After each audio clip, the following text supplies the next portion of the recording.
to you from Israel and the Galilee on the 19th of August, 8:44 in the morning. And it's going to be another hot day today, a little hotter than we have been getting. What are they saying? Let's see.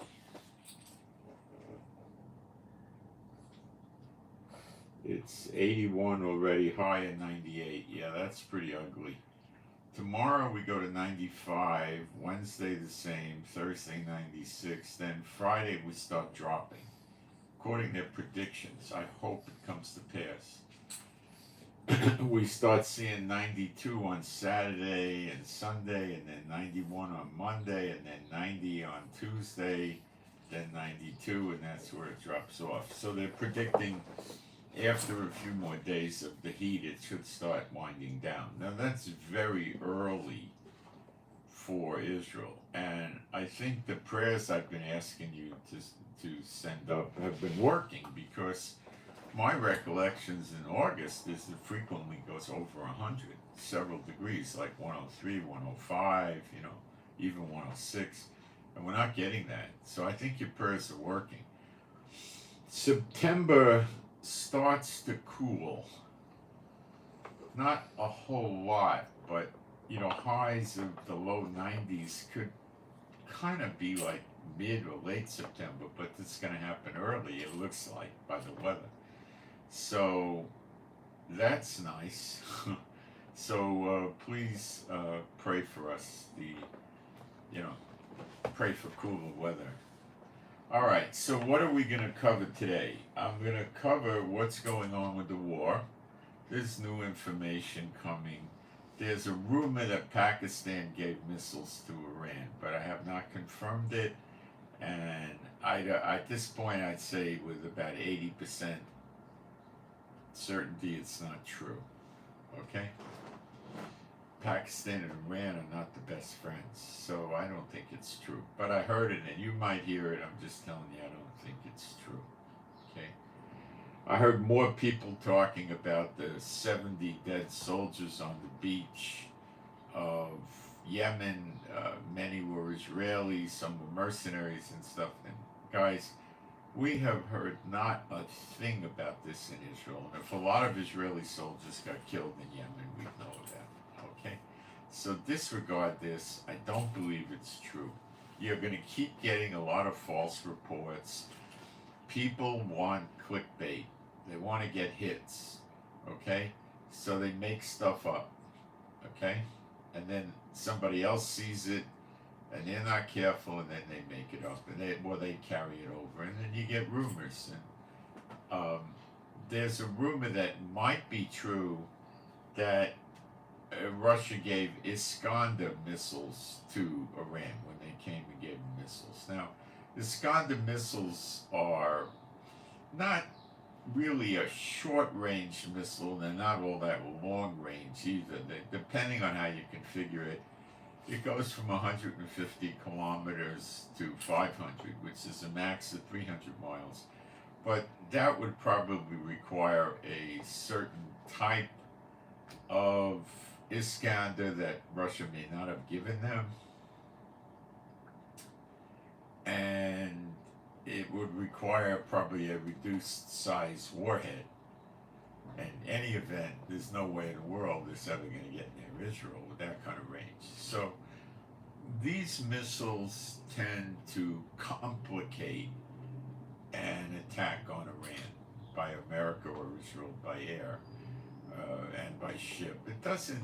These are hypersonics, by the way. They're supposed to go up to Mach 4, but again, to get it at Mach 4, you're going to have a certain type, which they may not have, and it's probably going to have a small warhead to propel it that fast. You got to remember the way missiles work, and this is not rocket science. It's simple.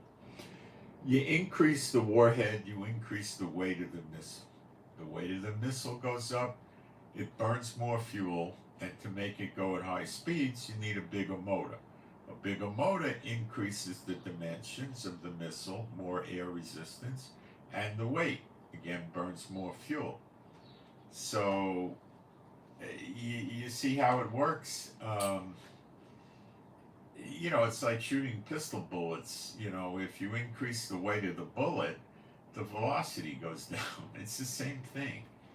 So we don't know what kind they were given, but it's not anything that's going to rain down on Israel or even come close to Israel. It could rain down on warships, and these things might be able to be deployed against an aerial target, against a plane.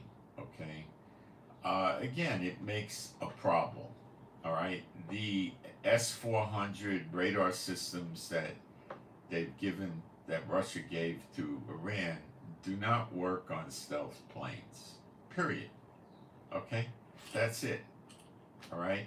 They can detect the target coming out 250 miles, which is useful for them because they can sound a siren and people could take cover and go into shelters. And they could attempt to shoot down whatever it is. But the S-400 will identify a threat, but it will give it probably someplace between a 10 or 25 mile area. So they know it's up in the sky somewhere, but by no way, shape, or means are they going to be able to fire at it and get a hit. No way. Okay. The drill is normally to be alert. Oh, we got a bogey coming in the sky, and then they start looking for it very carefully. And when it gets close, the travel time for the missile hit the target reduces, and they might use a different missile or that missile. But in general, their air defenses have proven to be futile against stealth jets. Russia's too. They don't have it.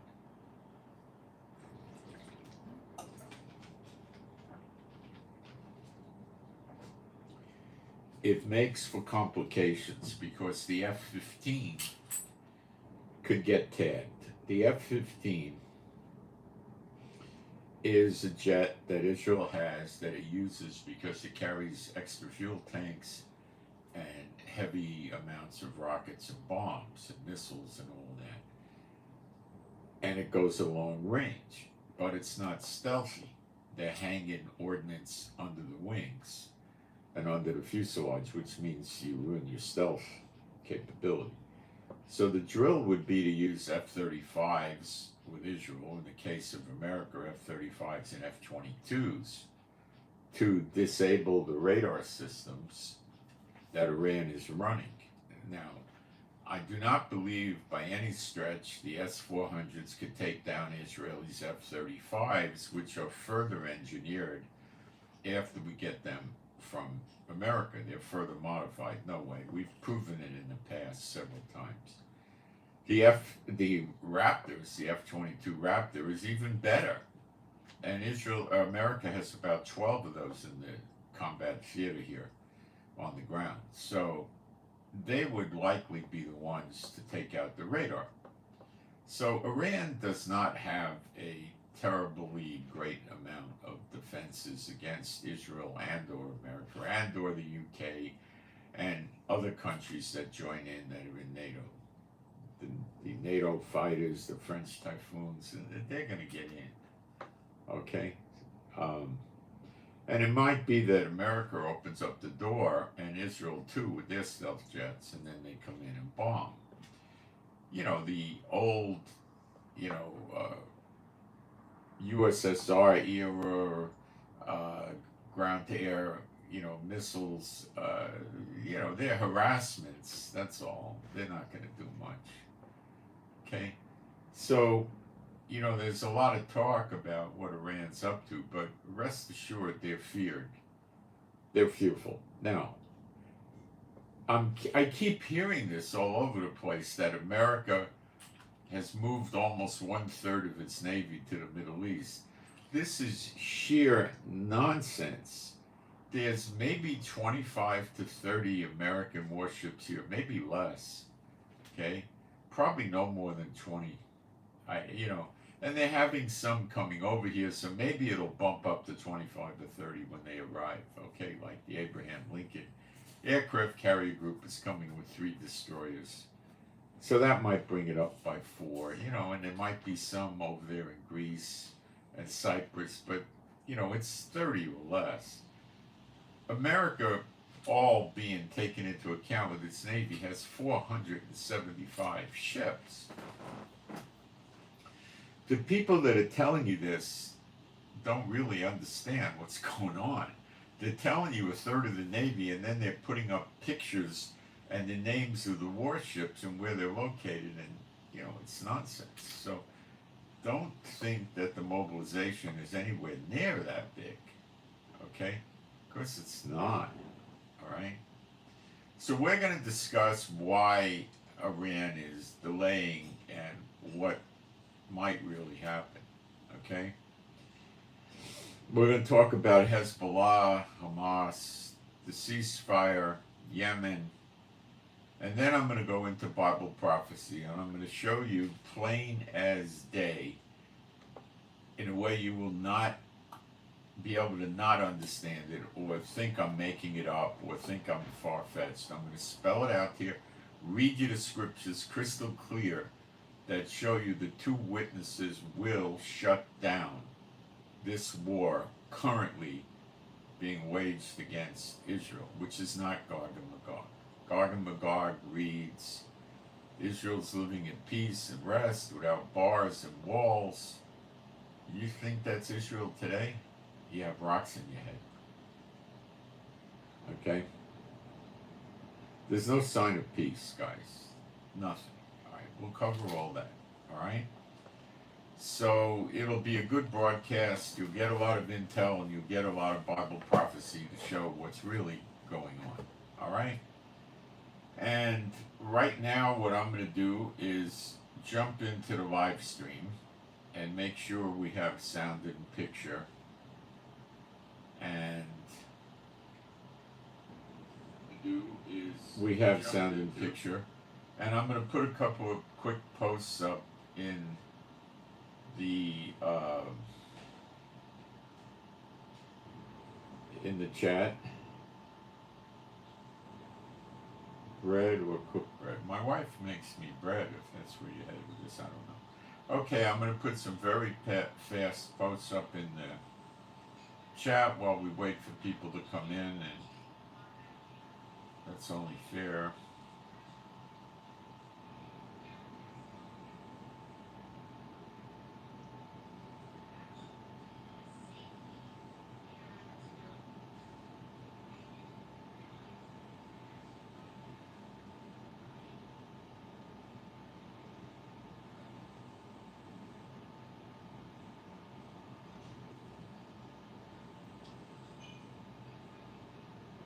Okay, I'm almost done, guys. I'm going to put my email address up if you want to email me a prayer request. You'll have it. If you want me to cover a subject that's related to what we're talking about today, you can do that too. You could also put a prayer request up in the chat, but it's perhaps more private if you email it. It's up to you.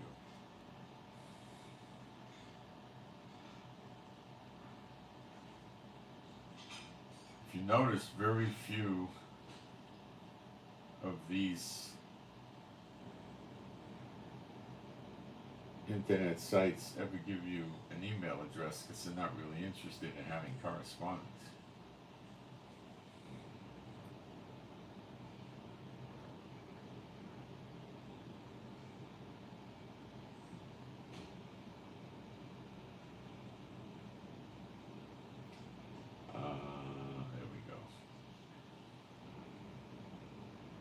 Okay, I'm finished with the chat. I'm going to do some praise because we are a Bible-believing site, Old and New Testament. There is no God like Jehovah. There is no God like Jehovah. There is no God like Jehovah. There is no God like Jehovah.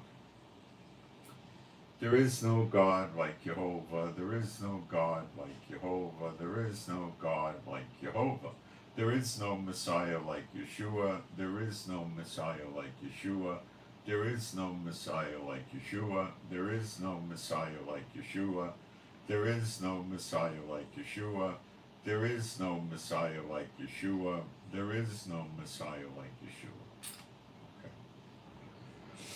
Okay. Hezbollah has stopped with the firing of anti-tank missiles at Israel because every time their guys were doing it, they were getting killed, or almost every time.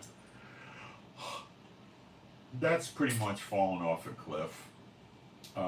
Last night, our special forces entered into Lebanon and did some things of an undisclosed nature inside Lebanon and then came back into Israel. Okay. My local community has we don't have a correct word for it in English. It's maybe like a militia. I'll explain. It's people that are heavily ex-military and ex-police, or they could be police and volunteering on the side, and they patrol the community. The roads have gates, and which of course is very common in Israel, yet in Ezekiel 38 you say they have no bars and walls, and I believe it also talks about gates and stuff. And they monitor, when things get tense, they monitor who's coming in and out of the community. They have guns, they have military assault weapons from the government. They have vehicles, they patrol during the night, during the day. So it gives us a great deal of security, you know. They have communications with the police and the military. They could get help rather rapidly. They're telling us that there's hundreds or perhaps thousands of infiltrators in Israel. Now, I need to explain that. People come in from Jordan, okay? People sneaking in or coming in under the guise of being legitimate and they're not, and this kind of thing. So they're telling us that there's a lot of this going on in Israel. They don't know how many. Okay? So we saw probably one of these jackasses attack a security guard the other day, hitting him in the head with a hammer and killing him and taking his weapon. You know, so these are likely somebody's infiltrators. Can they be coming in from Hezbollah? I don't know. From Lebanon? I don't know. From Syria? Possibly. From Jordan? Likely. We don't know. Okay? Could they coming in through Egypt, which connects to southern Israel? It's a possibility. We don't know. I'm not getting any details on that. But if they said it, it's pretty accurate, although nobody knows how many there are. So that's why our communities have these security patrols. Okay.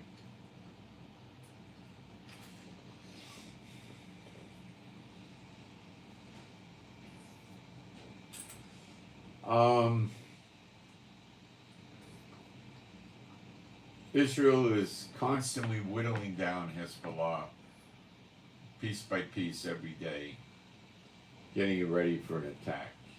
And Hamas can't do much, but we're demolishing what's left of them. Okay? Syria's not doing much of anything, nor is Iraq, although they said they fired a missile into the Golan Heights 2-3 days ago. I don't know if it ever landed in the Golan Heights or if it ever did anything, you know. So there's a lot of reports from the Muslim terrorists that they did something that's unsubstantiated, you know. They were constantly telling us they were hitting the Haifa port, and nothing. They never did. There's a lot of this going on, okay? Now, what might Iran do? Because they're afraid to attack Israel with the American fleet here. They think the American fleet is probably not going to be here for the duration, okay? So they're afraid, but they promised the retaliation in their mosques. They're all screaming that they want revenge. So what, will happen? I mean, what's going to go down? Well, they could do a cyber attack, but that's not going to be revenge. And they've done cyber attacks against Israel for years, so we could write that off. They could try to do an invasion by land in Israel, but the feasibility of that being successful is about zero, so that's not going to happen. They can attack, and try to assassinate Netanyahu and or other high-ranking officials in Israel. Now, the other day a drone was spotted flying over Netanyahu's house in Caesarea. So they might be able to put drones and get them over to Netanyahu's house and blow the house up when he's in it. Just as a for instance, Netanyahu has incredibly tight security, and they're probably very worried about that event, and they might not let him go to his house for a while, and they might put an iron dome or two up over there. We don't know. They might attack embassies and consulates around the world of Israel and kill ambassadors and, other members of the diplomatic corps, or blow up an embassy. And that way they could get their revenge and plan on Israel not doing a massive attack against them. Netanyahu said that if we get missile attacked, that Israel will take out their oil and gas industry, which is their whole economy, basically. Did you ever buy a washing machine or a TV or an air conditioner or a car or a motorcycle made in Iran? No. You're dealing with a government that are psychopaths, and they don't have to worry about a whole lot of industry and exports because they have the oil and gas, and that gives them what they need.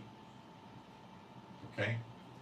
Instead of distributing the money to the people and, doing government projects and so forth, they support the Iranian-backed militias in Iraq and Syria. They support the IRGC, which is basically a terrorist organization. They support the Houthis, they support Hamas, Palestinian Islamic Jihad, and they support Hezbollah, so that people suffer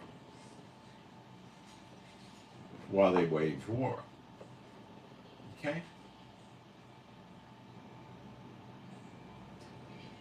If you take out their oil, their natural gas pipelines, their oil refineries and wells, you take down the piers and the ports that are used to offload the natural gas and the oil into tanker ships, you basically have taken the Iranian income down by 65, 75%, maybe 80%.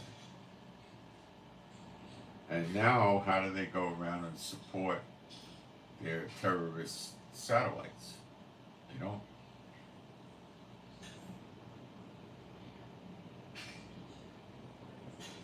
How hard would it be for Israel to do it? Well, they'd probably send about 12 F-35s in, and they'd probably do 2 or 3 waves. And the ports would be gone, burning in flames, and they would make sure that the damage would take months and years to repair. Then the oil refineries go, natural gas goes, the oil pipelines go, natural gas pipelines go. And then Iran could go see if China and Russia want to support them. They won't.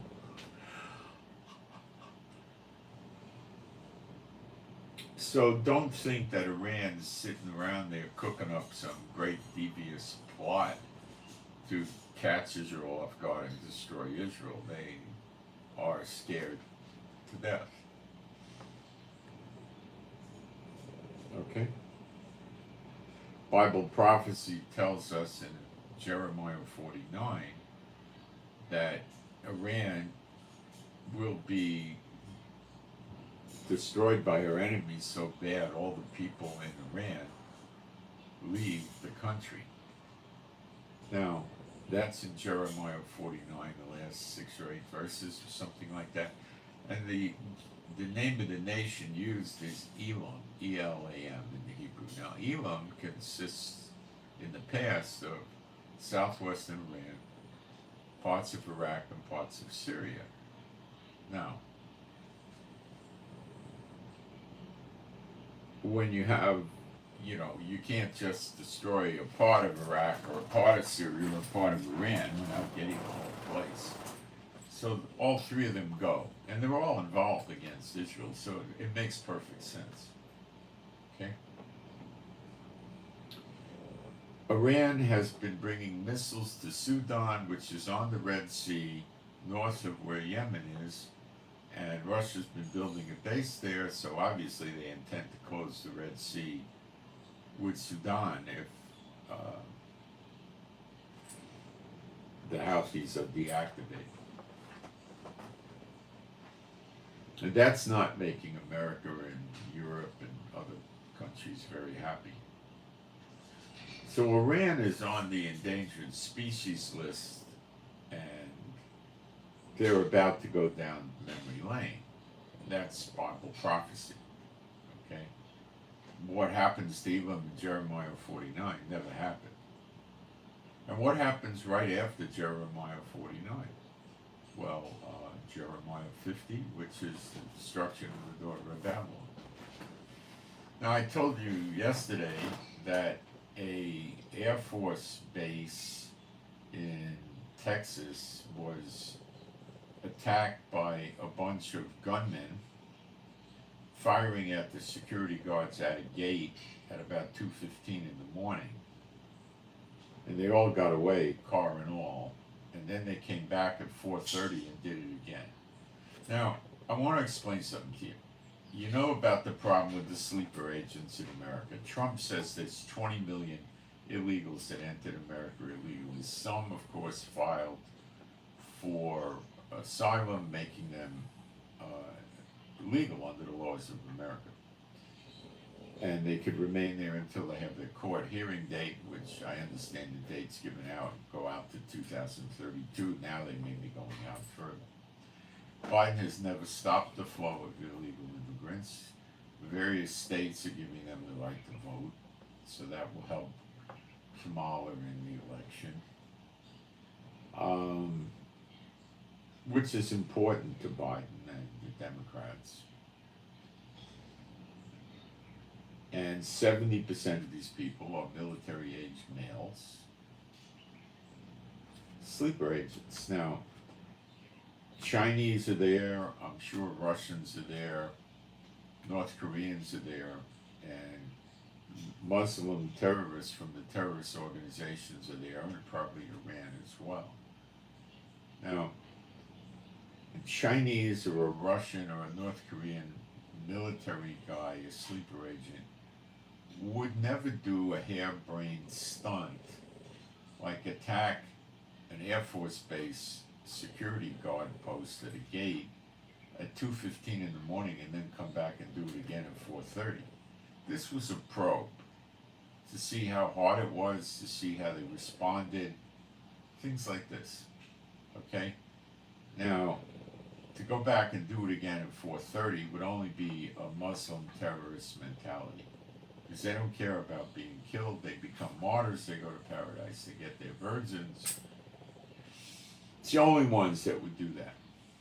Okay, now why weren't they caught? They saw the car both times. They obviously had a description of the car because they saw it. At those hours of the morning, the traffic is light, yet the police are out there patrolling. The sheriff, the state police, or the highway patrol, whatever they call them. Oh, I don't know what they call them in Texas. You also have Texas Rangers. And police, you got city police, county police, state police, Texas Rangers, highway patrol. The military police that guard the gate have access to, they just tell dispatcher, notify the authorities, the locals, what happened, give them a description. It takes minutes and it gets out there. Then the locals put it out on their broadcast that there was a terrorist attempt at the Air Force Base. A vehicle was used. We think this is the description. They all start looking for it. They never found it. And it came back again at 4:30, and they never found it. Why? China has acquired up to 350,000 acres of land in America, much of which is adjacent to American military bases, plural, all around America. So I would postulate, having a law enforcement background years ago when I was younger, that this is rather absurd. Where did they hide the car? What happened? Well, if China had land next door to that base, they would have just gone back onto that land, which would have taken them maybe 3-4 minutes. So before the police could really catch their breath, the local police immobilized and looked for them. They were off the streets. And if helicopters came out, they were in a building, a barn or a garage. You don't see it. Then they were feeling really good about themselves, so they took the car out when they probably didn't hear helicopters anymore and things quieted down. They took the car out and they went and shot at them again a second time and then went and hit again. See, this is a stupid tactic. They were probing the base. If you were, having Green Berets or Navy SEALs or Recon Marines or even Rangers probe a base in some other country, they would have hit the base once and left. They never would go back 2 hours later. That's the realm of idiocy, okay? Only Muslim terrorists would behave that way, okay? So I've been telling you they're going to destroy the military of the United States. The United States has already been invaded, and they're going to destroy it. And I don't think the FBI and the intelligence agencies in America has taken much action to prevent it. Okay, what they would need to do is greatly increase the amount of military police on each of these bases, like triple the amount on duty at any given time. They would also do well to put up sensors for infiltrations, day and night cameras, watchtowers with 50 caliber machine guns, armored Humvees with mounted machine gun turrets at the roof, and tanks strategically placed around the perimeter. And I don't believe that, I think the amount, I'm not hearing anywhere in the media or anywhere that America is beefing up their bases like this. So this is a serious problem. The government of America doesn't seem to be taking this threat as seriously as they can, because if Biden did beef the bases up like that, it would be another outcry against the illegals coming in. So he's not doing much that I'm aware of, and I think I'm quite confident if the changes to the military bases was sufficient to ward off an attack, that we'd all be hearing about it. It would be in the newspapers. That's not what's going on. These people are dangerous, they're bloody, they'll annihilate the military. It says in Jeremiah 50:51, all America's military is going to be killed. All of them. I'll be right back in a minute. Quick break. I'm not going to go through Jeremiah 50:51 today. I'm going to go through some other things. But you could read it.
I'm going to make a cup of coffee, which is instant coffee, and it happens quick. I'll be right back.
Okay.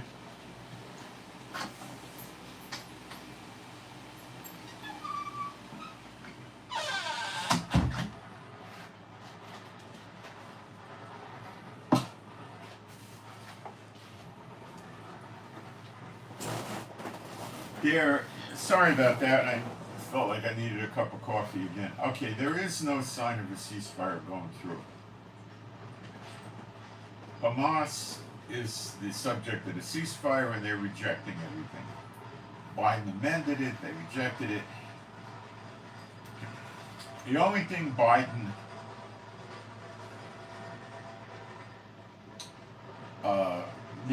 Hamas is going to go for is Israel completely withdrawing from Gaza before we get any hostages back, and they're not even telling us how many hostages they have, or who they are, or what condition they're in, so they might not have any. Really. We recently uncovered 50 tunnels. 50. Most of them were going into Egypt.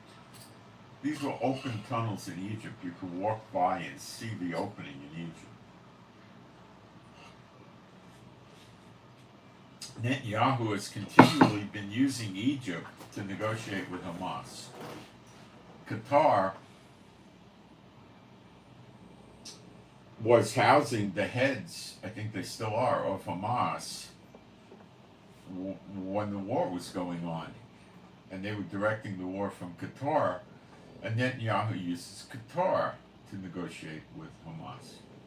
Now, when I tell you Netanyahu's got hidden agendas and, he's all twisted up and horrible for Israel, ask yourself these questions. Why does this nincompoop, if he's really pro-Israel and pro-Jehovah, why would he use these idiot countries to negotiate with Israel? Why didn't he complain about all the weapons going into Hamas and Gaza from Egypt? Of course Israel knew about it. Why did October 7th happen with our guard down? Many countries said that Israel knew that an attack was coming like this. See what I'm saying? How many people in Israel are aware of this? Oh, at least 1 million.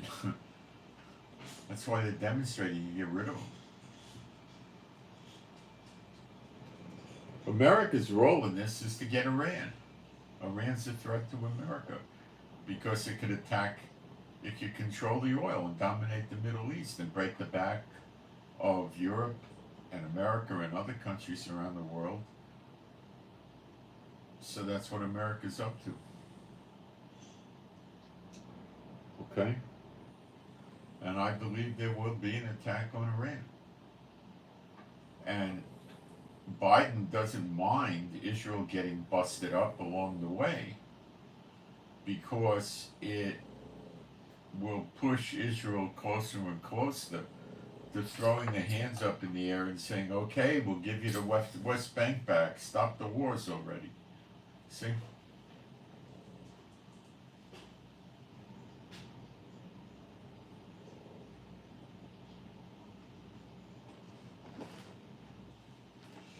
Biden is going to turn on somebody. He's going to turn on Hamas or he's going to turn on Israel. Maybe both.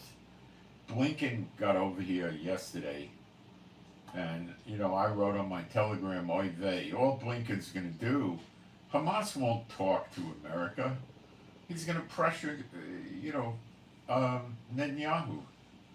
The Americans want Hamas to be preserved intact in Gaza to attack us again another day.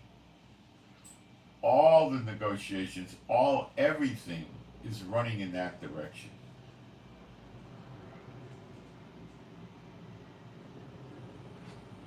That's it.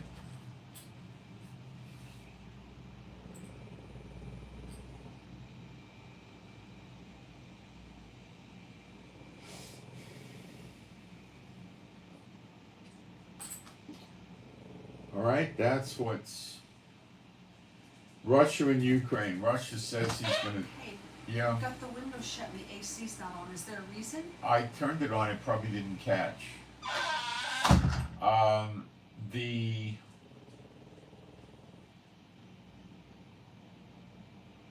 Russians are saying they're going to wipe Ukraine out. Oh, that's Putin's best bet. He hopes he can get away with that without avoiding a war with NATO. I doubt he can. I think push comes to shove, NATO will put tens of thousands of troops in Ukraine to stop Russia. If he has to. If they have to.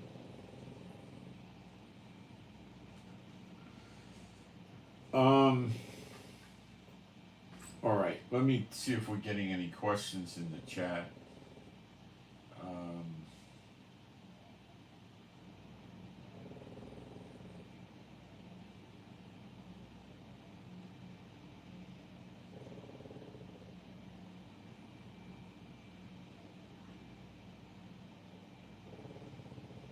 Yeah, Iran's got deep underground bunkers, deep this, deep that, tunnels, everything. Yep. But what Iran can't protect, I'll tell you, they can't protect their radar because their radar has to be located above ground.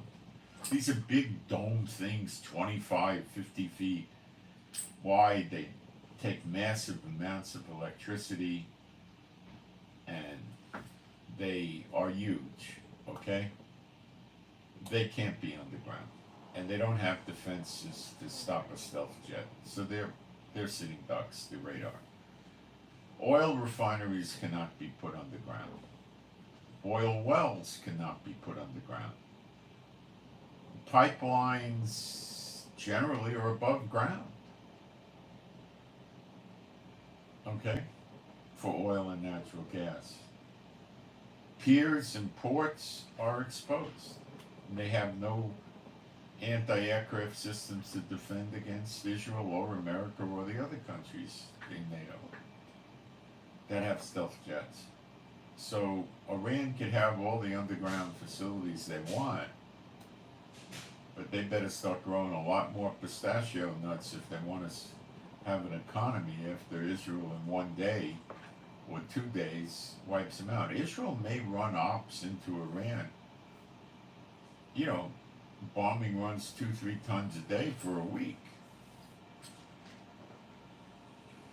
Israel will not just, I mean, if Iran starts attacking with missiles, Israel will take out their gas, their oil, their refineries, their ports, their piers, where they offload the oil and natural gas to ships and make money by selling it. That'll get destroyed. And if Iran keeps launching missiles, then airports will go, military bases will go. You could just keep expanding. Bridges can go, railroads could go. You know, how do you put a bridge underground? How do you put a railroad underground?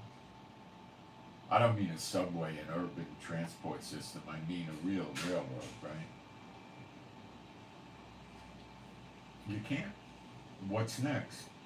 Well, their Navy, if you want to call it a Navy, they go. Can't put a Navy underground. And what's left of Iran? Well, you could go for reservoirs, electric generators, dams. You got the idea. I mean, it's pretty simple, right? When you hit an airport and you hit the runway and make holes in the runway, they're out of action for a day or 2 or 3. But when you hit the control tower with the radar, you know, where they control the flights in and out, where the air traffic controllers work, well, that's not a day or 2. That's a big, you know, maybe a month, 2 months. Not simple. Then you just hit it again. You can't put these control towers underground. So while they got airports that are underground, their control towers aren't. You hit them. See, nobody's going to invade Iran by ground. Forget that, okay? You see, today, when you think back about World War II and the Vietnam War and the Iraq War in the early 90s, 91, you were able to, you know, in those days, America could move, you know, 30 or 40 warships across the Atlantic without being detected. There were no drones. The only way they could detect it is to fly planes all over the place and look for them, and they couldn't get out that far. So it was easy to do an invasion that would come relatively by surprise. All of a sudden they wake up and they see there's a fleet 100 or 200 miles off their shore, and it's pretty much too late by then. Okay? That's not the case today. So there are no surprise land invasions, okay? You're not going to have that, all right? They're going to know they're coming. And I don't think America has any interest in going into Iran with 1 million or 500,000 soldiers and spending 6 months there taking high casualties and equipment loss to occupy Iran. They don't care. They just disable it. No economy in Iran.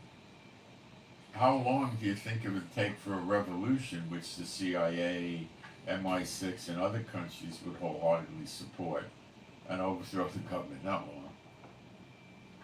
Or bring the government to its knees. You know.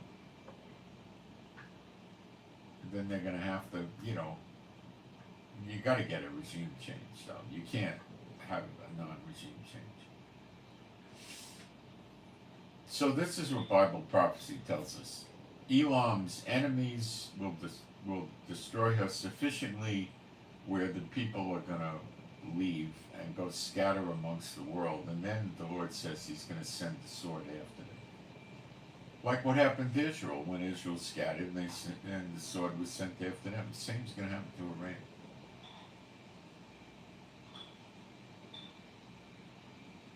There never was anything like this in history. It's unfulfilled prophecy. All right? So, this is what it looks like. Okay? Will Iran break through their fear and attack Israel? Well, this is what Iran is facing. Iran is a big zero without the proxies. I'm telling you. What are they going to do without the proxies? Okay? Hamas is really deactivated. It's not a military threat to Israel anymore. It hasn't been for months. Hezbollah is about to go down memory lane, and America doesn't care what happens to Hezbollah. And America is angry at the Iran-backed militias in Iraq and Syria because they attacked the American embassy in Iraq, or the consulate, whatever it is, and they attacked their military bases.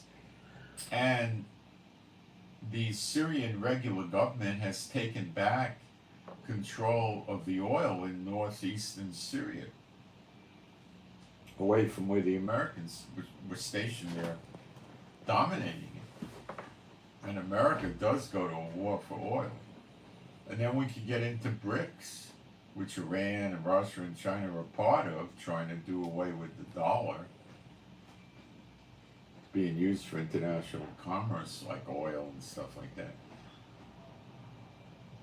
So America's going to knock out Iran, and America is trying to knock out Russia using the Ukrainians as a proxy.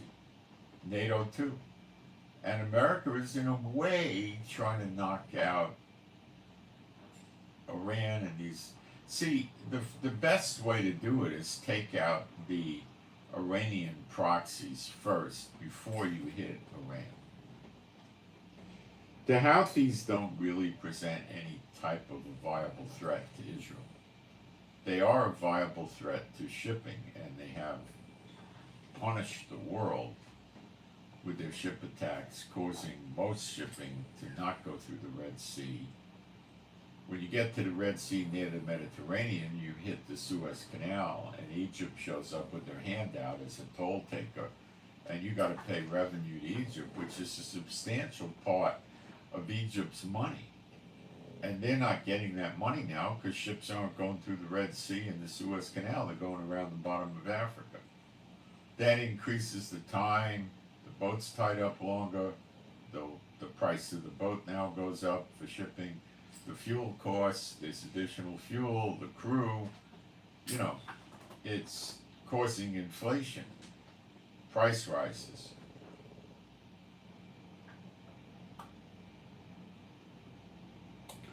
They have Russia painted into a corner. Russia could fly planes into Iran and bring them whatever weapons they could spare.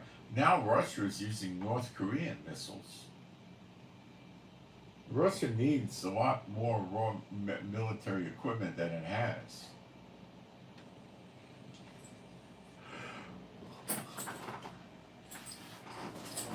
Russia's not about to mobilize and come fight Israel. At least now there's no signs of it. That might change, but we don't see any signs of it. If Russia goes in and wipes out Ukraine's resistance and conquers Ukraine, it still isn't able to do it. Why? Because they're going to have to keep at least, 1 or 200,000 soldiers in Ukraine for a while. Ukraine's big. And Ukraine will have an organized resistance and underground. America and other countries in NATO will help them and try to, harass the Russians, get them to leave, embed them in Ukraine, stuff like that. This is standard operating procedure. So even if he conquered Ukraine tonight, he still wouldn't be able to do anything about Israel for months. The Ukrainians are expanding the amount of territory that they have taken possession of in Russia.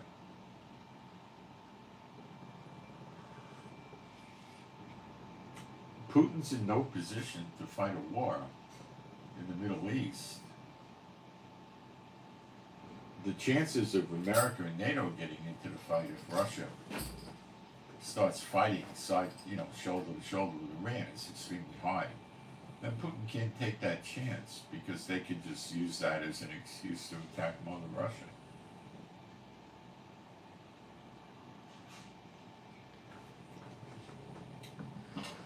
Putin ain't coming here. We see no signs of China coming here. That could change, of course, but we don't see it now. So the next one to go is going to be Hezbollah. Israel is every day hitting more and more targets inside Lebanon to dismantle Hezbollah. The oil. The lights are still out in Lebanon, 100% electrical outage, because they said, this is their cover story, that they ran out of fuel and they had to shut everything off. So their airports are down, everything. Well, that's a very crazy story I don't buy. Algeria stepped forward yesterday and said, we'll send you oil. Algeria is a close ally of Iran. Algeria's on the Mediterranean, as is Lebanon. So the idea would probably be to take a boat, fill it up with oil, a tanker boat, and then send it over to Lebanon. And that's probably going to take, I would say, 4 days, 5 days. Egypt's supposed to have oil there on the 23rd. So probably Algeria and Egypt will get there about the same time. And this sounds very suspicious to me, okay? Because it has to be deactivating Hezbollah, okay? Nobody's got power. Now, of course, Hezbollah's running a lot of stuff on generators, sure. But, how much reserve fuel do they have for the generator,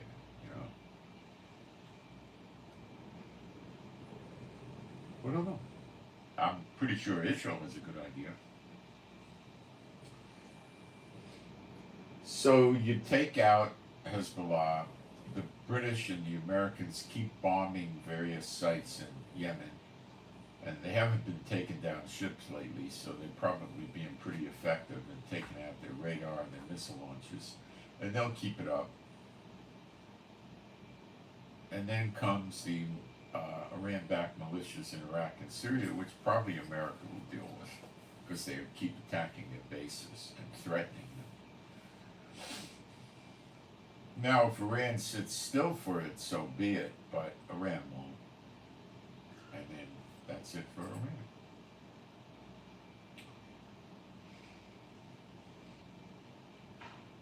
Iran is nothing without their proxies. So their proxies are falling away. That's why they said, we'll forestall our attack on Israel if a ceasefire is reached in Gaza. But the ceasefire preserves Hamas in a very threatening manner to continue attacking Israel in a matter of a few weeks.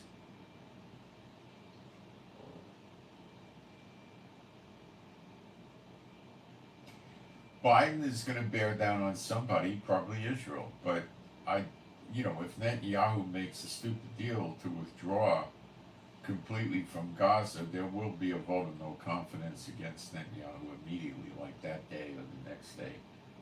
And they'll do it fast. As soon as they have a vote of no confidence, Netanyahu's power is reduced to that of a custodial caretaker prime minister. He can't initiate any legislation, he can't do much. He's just like a lame duck. Okay? But worse than a lame duck, his hands are tied. And they have a provision where they could hold an election for another prime minister, like immediately in a day or two. And they'll have another prime minister. Now, is Israel going to get a good prime minister? No, never going to happen. Forget it. God never uses these democracies. You're never going to get a good one, but you're going to get one that's going to be different, rotten, but different than Netanyahu, and probably, not withdraw from Gaza.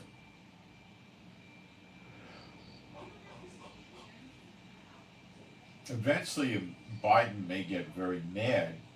I believe he will get very mad against Israel and do bad things to Israel. Are we there yet? Could be, I don't know. This could be it with Blinken coming over here. I don't know. It'll happen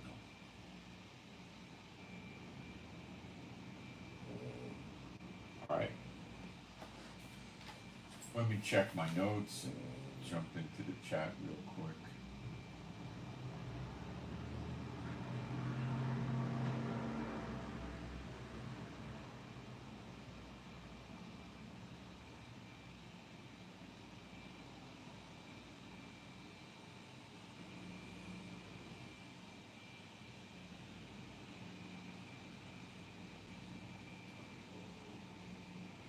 All right.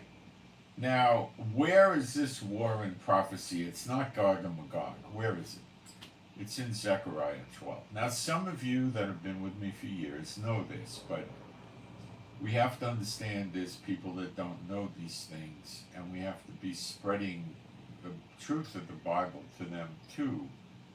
We can't operate as a closed cell. We got to help others. Okay, that's what it's all about, spreading the gospel. Okay. So where you're at is Zechariah 12, and let me show you the match.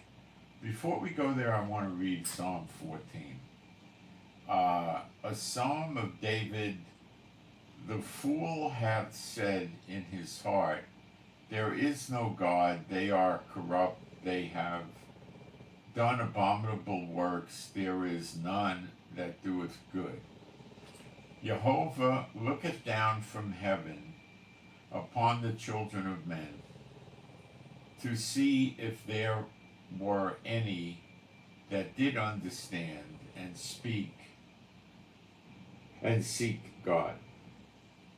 They are all gone aside, they are all together become filthy.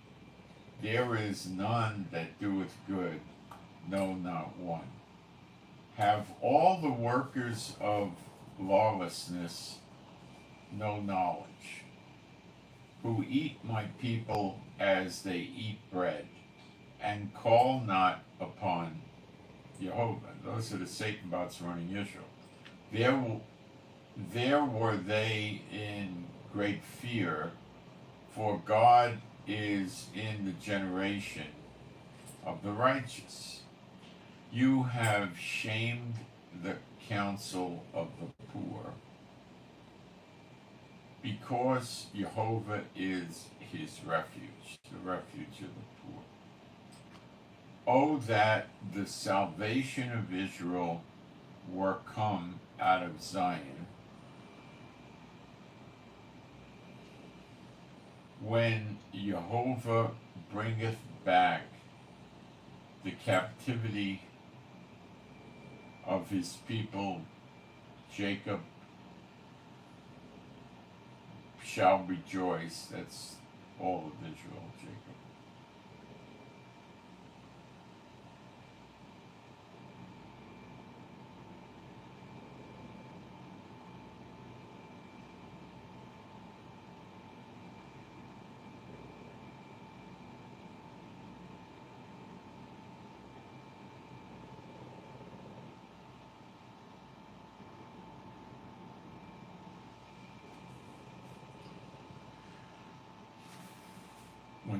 one bringeth the captivity of his people, Yaakov shall rejoice, and Israel shall be glad. Well, that's happening. Okay, let's go to Zechariah 12.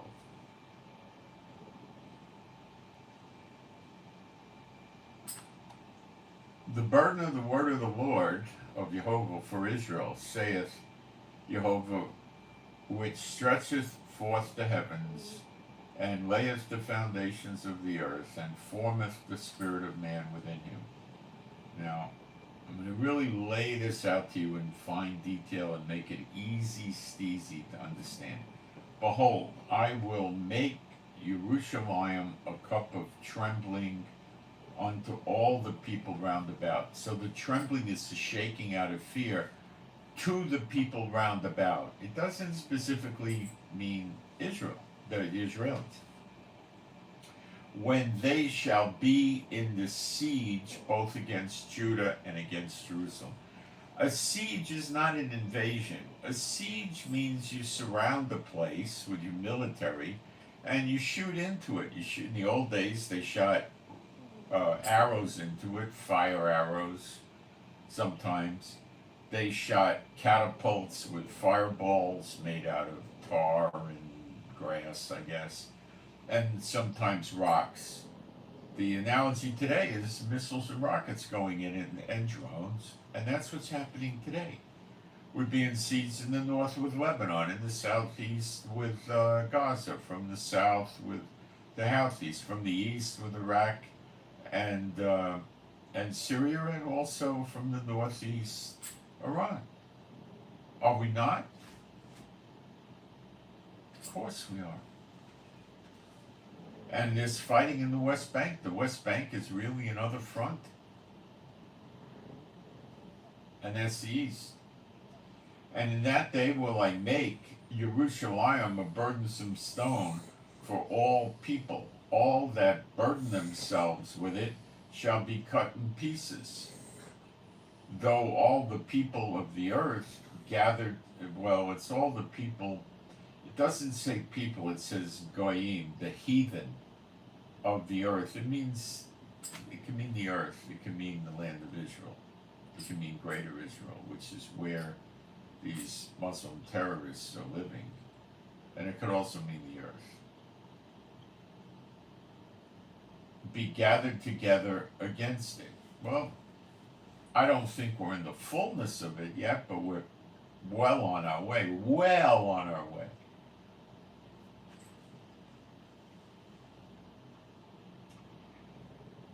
Now, in that day, now this happens in a day, and I believe this is what's called the day of vengeance. In that day, saith Jehovah, I will smite every horse with astonishment, and his rider with madness, and I will open my eyes upon the house of Judah, and will smite every horse of the people with blindness. Now, we know there's many Bible prophecies that are going to go take place today and into the future forward from today. And we never read of missiles, fighter jets, tanks, Humvees, artillery. You understand? It's described in the old language, like of the Roman era, that people would understand or get an idea. Okay? When he opens his eyes, it means he's turned his face back towards Israel, and that's a very good thing. And the governors of Judah, it really means judges, the chiefs or the judges of Judah, and that's the land that we have now. He doesn't refer to it as Israel because the tribes aren't back and we don't have all the land that our fathers have. So he calls it Judah and Jerusalem. And the judges of Judah shall say in their heart, the inhabitants of Jerusalem shall be my strength and Lord. Now this is all twisted. It's saying the inhabitants of Jerusalem, their strength is in Jehovah of hosts, their Elohim. Okay, that's what it's really saying. Okay. In that day, there we go, it's a day, will I make the judges of Judah like a hearth of fire among the wood, and like a torch of fire in a sheaf, and they shall devour all the people. It doesn't really say devour, it means burn up. They shall burn up all the people round about on the right hand and on the left. So the ones that are laying siege to us get burned up, courtesy of two people. And who do you know that has fire coming out of their mouth but the two witnesses, which are also prophets? You're talking about Elijah and Apostle John. I'll cover that a little bit later. And it says, Jerusalem shall be inhabited again. That's a twisted translation. They put that in there to make the Schofield doctrine work. It's saying Jerusalem shall remain still in her own place, even in Jerusalem, and nothing happens to Jerusalem.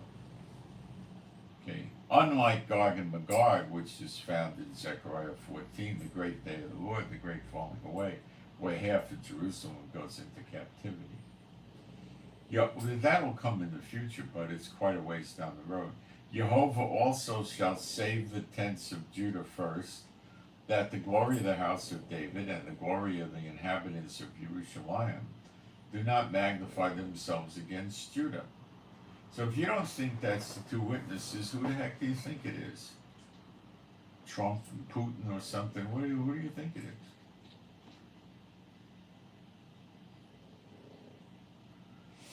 In that day shall Jehovah defend the inhabitants of Jerusalem, and he that is feeble among them at that day shall be as David. Well, something happens to the old feeble people if they're like David, who killed Goliath and a bear and a lion and was a great warrior. And then it says, and the house of David shall be as God, as the angel of the Lord before them. Well, that's the glory of God of Israel, who's Michael, who went with Moses and Aaron and the children in the wilderness, and he killed 150,000 in one day. So something changes. And it shall come to pass in that day that I will seek to destroy all the nations, all the heathen nations, it would read, that come against Jerusalem. They all get destroyed. Not just the soldiers that showed up, the nation. Or it could mean the heathen. Maybe just the heathen. And I will pour upon the house of David and upon the inhabitants of Jerusalem the spirit of grace and of supplication. So now those people in Israel at the time are believers because God poured his spirit out on them. And they shall look upon me whom they have pierced. That's obviously Yeshua. And they shall mourn for him as one mourneth for his only son. Nobody was mourning for Yeshua in Jerusalem. It says later on, all the tribes of Israel will mourn for him because the way they blasphemed him and didn't believe he was their Messiah. And shall be in bitterness for him as one that is in bitterness for his firstborn. It's obviously Yeshua. In that day there shall be a great mourning in Jerusalem as the mourning of Had Ramon. There was no great mourning when they killed Yeshua. This has never been fulfilled. Okay. So what happens when you're a believer? Remember now, these Israelites are believers because God poured his spirit out on them. And what happens when they look upon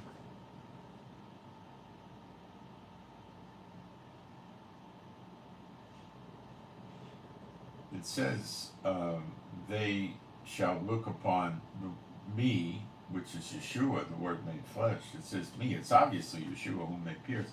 What happens? Well, the Bible tells you what happens. The church doesn't, but the Bible does. It's John 6:40. And this is the will of him that sent me, that everyone which seeth the Son and believeth on him may have everlasting life, and I will raise him up at the last day. Now, the church doesn't teach this, but if you challenge them, they're just going to tell you it's the rapture, because they don't teach you there's an appearing of the sign of the Son of Man in the clouds, seated at the right hand of God the Father, like lightning from the east to the west. And then later on, there's a return to earth of Yeshua, and they're not the same event. Well, up here. All right, I'll be right back in a minute.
Now, rather than cram it down your throat, why the churches are not teaching this to you, I'm not going to do that. I'm going to let you draw your own conclusions, okay? But rest assured, they know the scriptures are there, and why they're not teaching it is something you need to ask yourself, or search the Lord. It's rather obvious, but you know, you could lead the horse to water, but you can't make him drink. You need to decide for yourself why. Okay? Now I'm going to take you further into this with the two witnesses. But in this battle, we don't see the Israeli military. We don't see the prime minister. Israel's being run by the two witnesses, the two judges.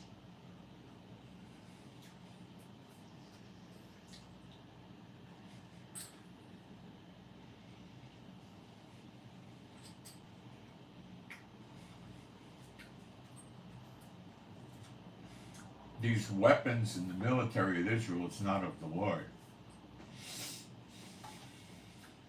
They're not going to deliver Israel. Israel's never going to get the land back until the two witnesses come around. Then they're going to get all their land back. And that's going to bring on the next great Exodus, which all the real believers in Israel are going to participate in. They're going to come too.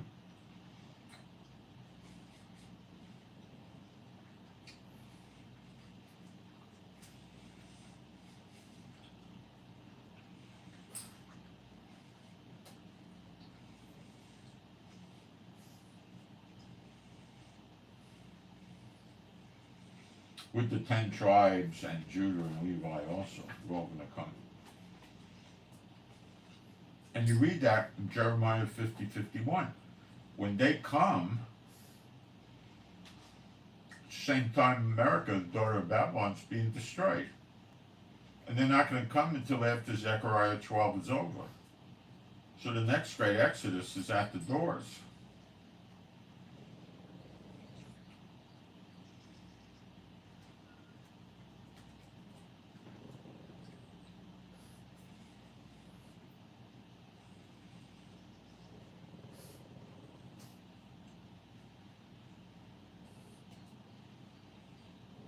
Okay?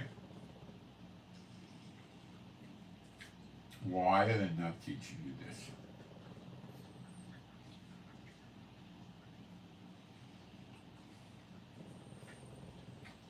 Let me show you what else they're not teaching you.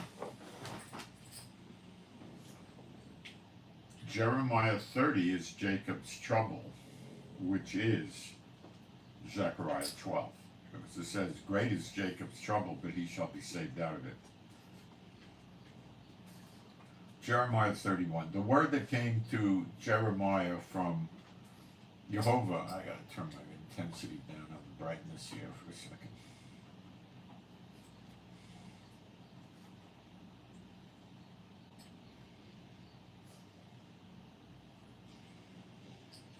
The word that came to Jeremiah from Jehovah, saying, thus speaketh Jehovah Elohim of Israel, saying, write thee all the words that I have spoken unto thee in a book. For lo, the days come, saith Jehovah, that I will bring again the captivity of my people Israel and Judah, saith Jehovah, and I will cause them to return to the land that I gave to their fathers, and they shall possess it. We don't have all that land now, okay? We're not going to get it till the year redemption begins. We're still in the period of recompenses. And these are the words that Jehovah spake concerning Israel and concerning Judah. Israel is the 10 tribes, so-called lost tribes. Judah is Judah and Levi. For thus saith Jehovah, we have heard a voice of trembling. I imagine some of Levi probably went with the 10 tribes. I believe they did, but maybe not.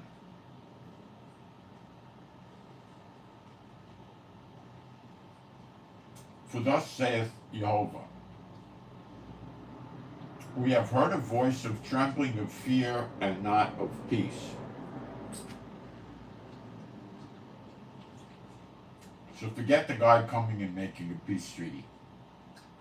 Ask you now and see whether a man doth travail with child. Wherefore do I see every man with his hands on his loins as a woman in travail, and all faces are turned into paleness.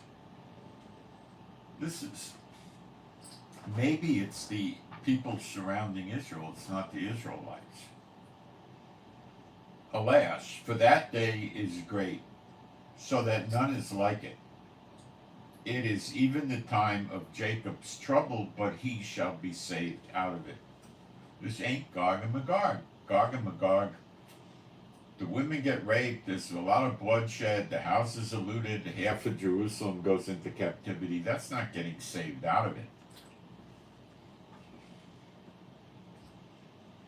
For it shall come to pass in that day, saith Jehovah of armies, that I will break his yoke from off thy neck, and will burst thy bonds, and strangers shall no more serve themselves of him, like Biden and NATO and the UN.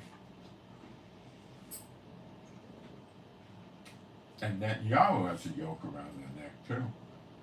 But they shall serve Jehovah Elohim and David their king, whom I will raise up unto them. Therefore, it's not literally David. David shall never lack a man to sit on the throne. Destroys that theory that David rises from the dead. First of all, it's elected unto man to die only once, and David already died. Doesn't make sense.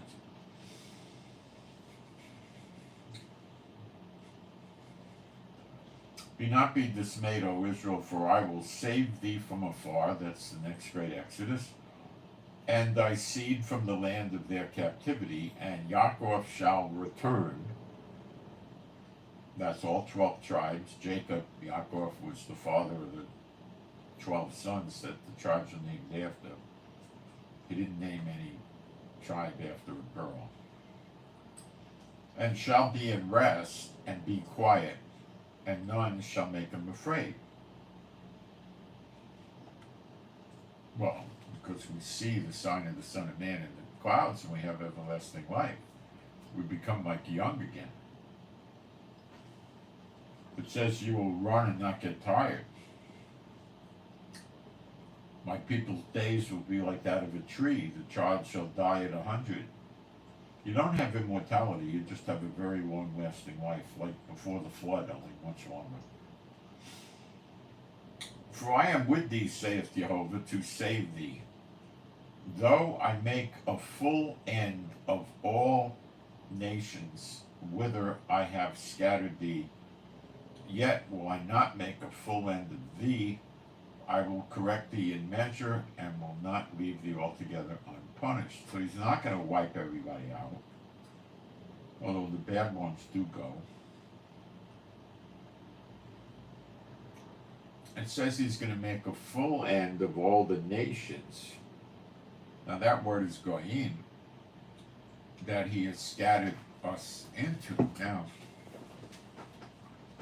you can't scatter people into people. So it means the nations. Not everybody's going to get killed. But all the nations he scattered the Israelites into over time is going to be destroyed. Not everybody getting killed. They never teach you this. Where's the explanation for this happening? In Isaiah 34, verse 8.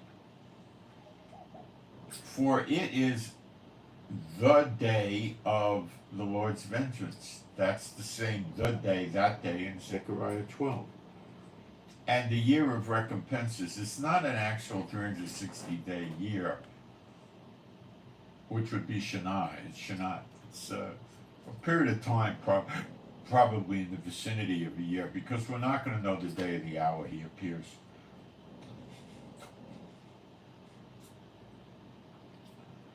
The year of recompense is for the controversy of Zion. The word for controversy means strife, the fighting over Zion. And Netanyahu does not have the same ideas as Jehovah does for Israel, so he's part of it. So,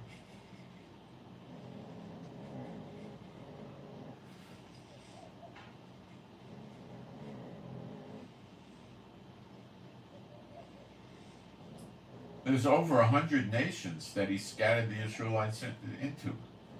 All of Europe, Russia to France, UK, Spain. They've been scattered all over North America, Central America, and South America. Parts of Africa, parts of the Middle East, parts of Asia.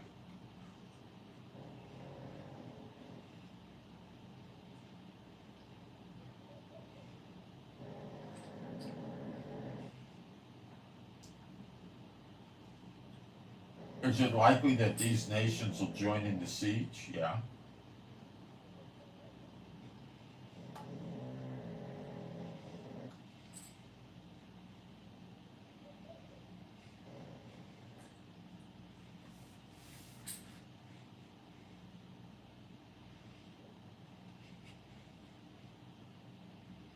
Now,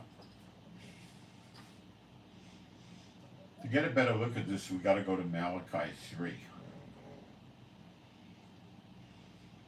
Behold, I will send my Malach. It means a messenger.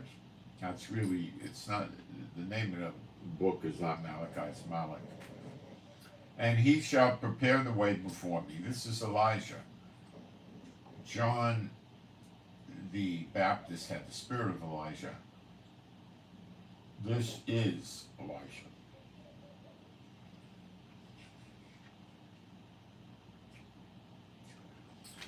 And the Adonai, the Lord, whom you seek, shall suddenly come to his temple. Yes, there's going to be another temple, and the glory of God of Israel is going to be in it. Not Yeshua, and it's not New Jerusalem. I know the difference. Even the messenger of the covenant, that could be the glory of God of Israel. It could be very likely also Elijah, because the Israelites believe he's going to come teach them the Torah, and he will. Whom you delight in. Behold, he shall come, saith Jehovah of armies. But who may abide the day of his coming? And who shall stand when he appeareth? For he is like a refiner's fire, and like the fuller's soap. And he shall sit as a refiner and purifier of silver, and he shall purify the sons of Levi, and purge them as gold and silver, that they may offer unto Jehovah an offering in righteousness. It means they're righteous when they do the offerings. So the emphasis is not going to be how to hold the animal, how to, kill it and cut it open. That stuff's not that complicated. This is going to teach them to walk according to the Torah, how to walk according to the Old and the New Testament. That's what they're going to have to learn. Now, if this happened after the appearing of the sign of the Son of Man, it wouldn't make sense. Why? Because we go to Jeremiah 31 and we learn more.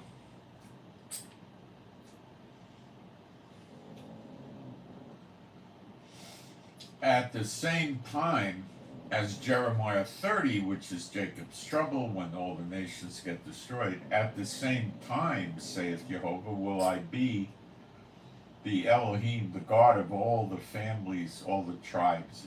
Well, the word is Mishpucha, I believe. Yeah, Mishpucha. You could say families. Or you could also say tribes, of Israel. The meaning wouldn't be ultra significant, It probably means the tribes or the family. It doesn't matter that much, And they shall be my people. Thus saith Jehovah, the people which were left of the sword found grace in the wilderness, even Israel, when I went to cause him to rest. Jehovah hath appeared of old unto me, saith, yea, I have loved thee with an everlasting love. Now, the Lord chastens those he loves. Even the church teaches you that. And now we know he loves Israel and he's chastening Israel. He's not getting rid of Israel.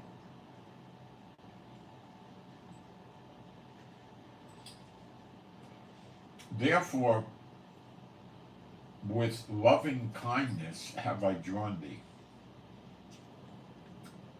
It's really beautiful. Again, I will build thee, and thou shalt be built, O Virgin of Israel. Wow. Virgin of Israel is your new creation in Christ Jesus. So this is after they see the sign of the Son of Man. Okay? The virgins in that, they never worshipped an unclean spirit or anything like that.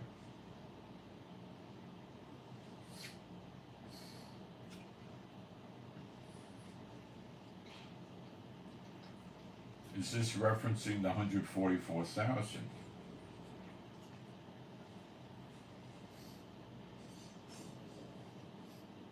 I don't know. I don't want to dig into it right now. Thou shalt again be adorned with thy tabrets, and thou shalt go forth in the dance of them that make merry. Thou shalt yet plant vines upon the mountains of Samaria, that's West Bank. The real name of the West Bank is Samaria and Judea. The media calls it the West Bank. Okay. The planters shall plant and eat them as common things. For there shall be a day that the watchman upon the Mount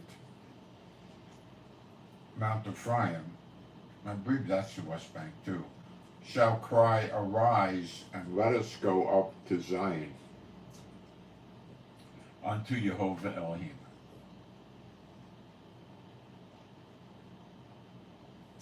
For thus saith Jehovah. Now, the glory of God of Israel in Exodus chapter 20, verse 23, Jehovah put his name, which is Jehovah, in this angel. So he could at times be referred to as Jehovah and receive offerings in the place of Jehovah at the next temple. And he was with Moses and Aaron. He met with them at the mercy seat in the tabernacle. So, for thus saith Jehovah, sing with gladness for Yaakov, and shout among the chief of the nations. Publish you, praise you, and say, O Jehovah, save thy people, the remnant of Israel. Behold, I will bring them from the north country, gather them from the coasts of the land, and with them the blind and the lame, the woman with child, and her that travaileth with child together, a great company shall return thither. They shall come with weeping and with supplications will I lead them. I will cause them to walk by rivers of waters in a straight way, wherein they shall not stumble. For I am a father to Israel. So now we have the blind not stumbling. Do you still think they're blind? Walking around strange land they never went to. Why are they weeping? Because they saw the sign of the Son of Man in the clouds, and they got changed, as you'll soon read. And they blasphemed Yeshua all their years with their forefathers.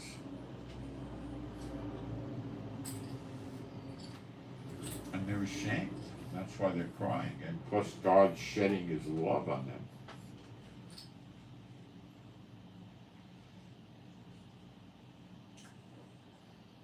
Hear the word of Jehovah, O you heathen, and declare in the isles afar off, and say, He that scattered Israel will gather him and keep him, as the shepherd doth his flock. Isn't that great? For Jehovah hath redeemed Jacob. So this is year of redemption, which comes right after the end of year of recompenses.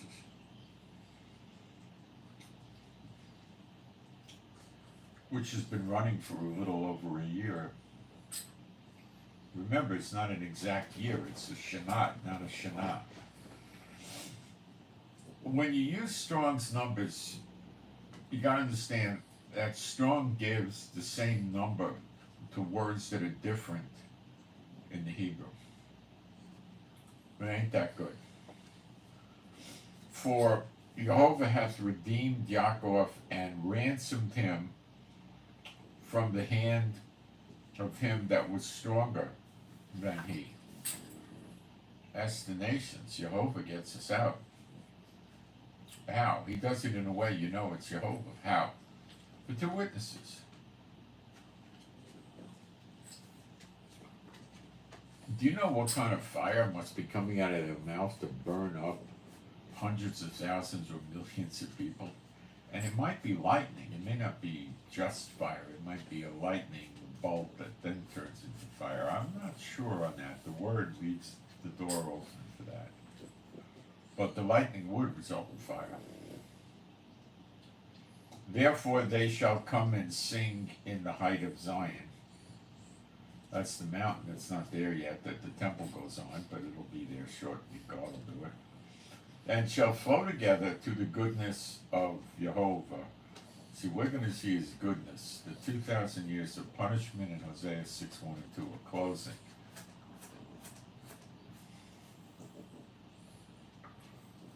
The goodness of Jehovah for wheat and for wine and for oil and for the young of the flock and of the herd. And their souls shall be as a watered garden, and they shall not sorrow any more at all. Imagine that. Then shall the virgin rejoice in the dance, both young men and old together. So now we got the old men dancing. Well, I think they're old in terms of they got a lot of years under their belt, but they don't appear old, but they'd still be old.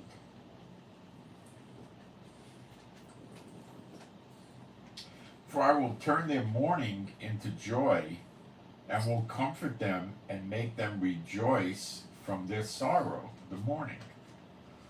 And when he says he's going to make you rejoice, you're going to rejoice. And this applies to all the people that are really in Yeshua. You are part of Israel. Yeshua is of Judah, from the line of David. He's the king of Israel. He's the high priest in the order of Melchizedek, and he calls the believers his brethren. And it says in Romans 11, all Israel shall be saved. So how the heck could you not be in Israel? You can't make that case. You can if you're not a believer, but if you're a believer, you're in Israel. And I will satiate the soul of the priests, the Kohanim, with fatness, and my people shall be satisfied with my goodness. Now that I would think is an understatement. You'll be exhilarated with his goodness. We haven't seen that in 2,000 years, saith Jehovah. Thus saith Jehovah, a voice was heard in Ramah, lamenting and bitter weeping, Rachel. It's not Rahel, it's Rachel.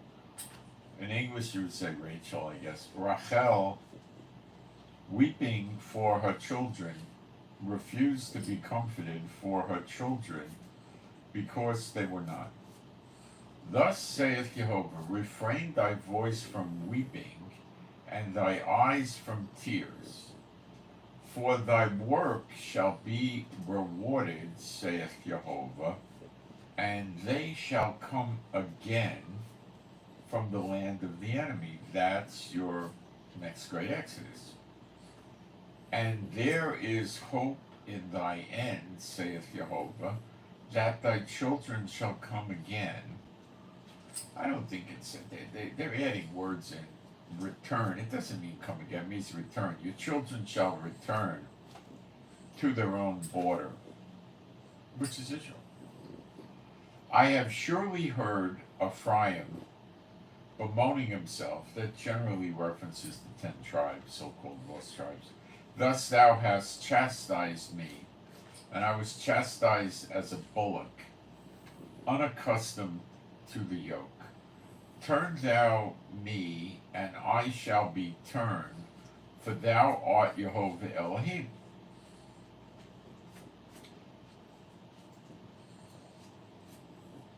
Surely after that I was turned. I repented, and after that I was instructed.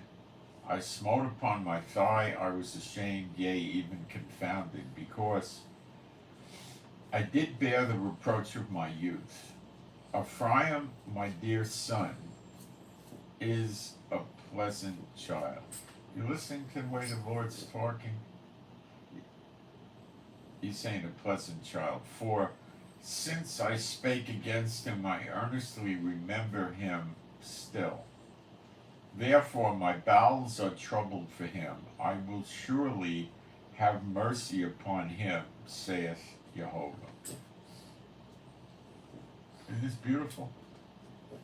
Set thee up waymarks, make thee high heaps, set thy heart towards the highway, even the way which thou wentest turn again, O Virgin of Israel. Turn again to these thy cities. How long wilt thou go about, O thou backsliding daughter? For Jehovah hath created a new thing in the earth. A woman shall compass a man. That means surround the man. The women chase the men. A lot of men are dead. Let me keep going. Thus saith Jehovah of hosts, Elohim Yisrael, God of Israel. As yet they shall use this speech in the land of Judah and the cities thereof, when I shall bring again their captivity. Jehovah bless thee, O habitation of justice and mountain of holiness. They're not going to use the modern Hebrew. They're going to go back to like what Isaiah and Jeremiah and them were speaking. And there shall dwell in Judah itself and in all the cities thereof together husbandmen, and they shall go forth with flocks. For I have satiated the weary soul, and I have replenished even sorrowful soul. Upon this I awaked and beheld, and my sleep was sweet unto me. Try praying for a sweet sleep. Try it. You could thank me later.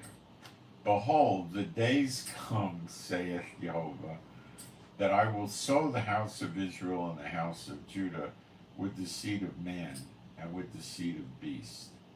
And it shall come to pass that like I have watched over them to pluck up and to break down, and to throw down and to destroy and to afflict, so will I watch over them to build and to plant, saith Jehovah.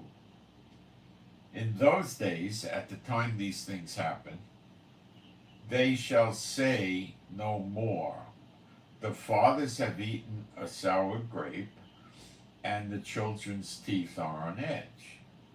But every one shall die for his own iniquity, his own lawlessness. Every man that eateth the sour grape, his teeth shall be set on edge. Behold, the days come, saith Jehovah, that I will make a new covenant with the house of Israel and with the house of Judah. Now they're going to say, oh, it's the church. Well, he's talking about Israel here. It's, it's another covenant.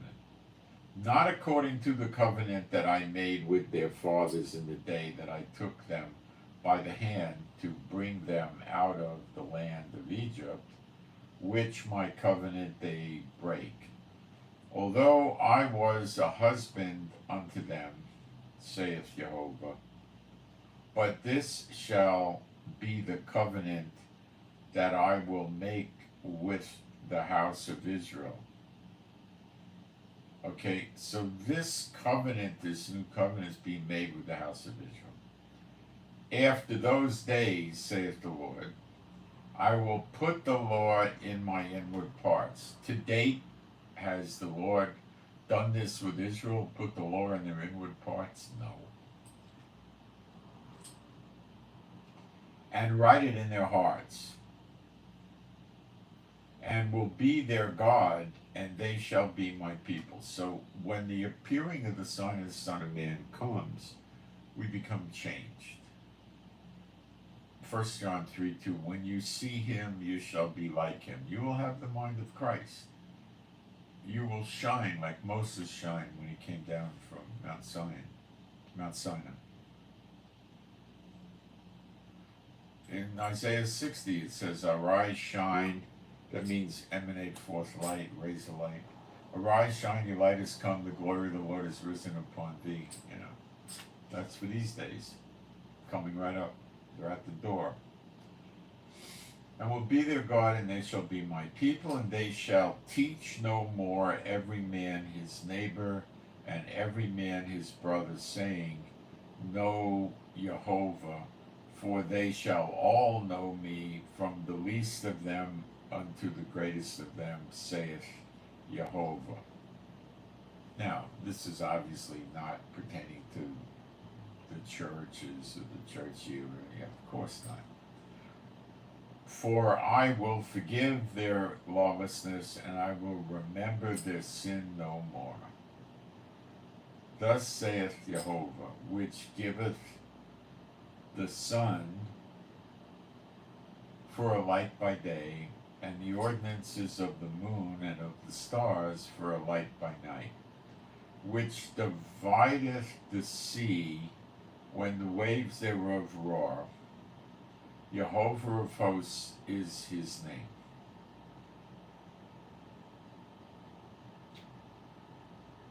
name.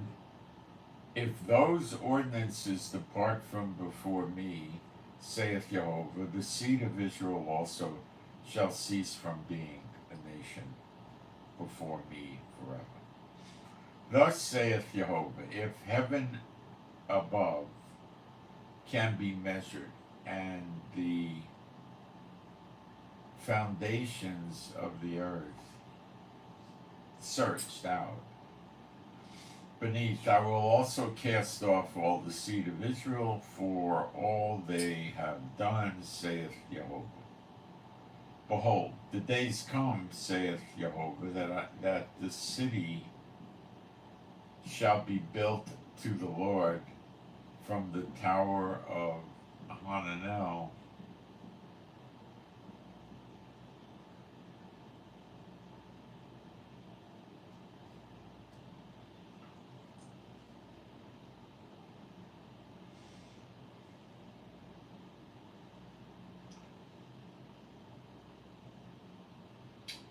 unto the gate of the corner. And the measuring line shall yet go forth over against it upon the hill Gareb, and shall compass about to go out. And the whole valley of the dead bodies, that's the Kidron for the animal sacrifice dead bodies, and of the ashes, and the fields unto the brook of Kidron, unto the corner of the horse gate towards the east, shall be holy unto Jehovah. It shall not be plucked up nor thrown down anymore. So when the appearing of the Son of Man comes, you'll be like him. You'll have, it says, a heart made of flesh, the law in your heart, the law in your inward parts. So when you go back to Malachi 3, why are we reading this? Like, specifically what?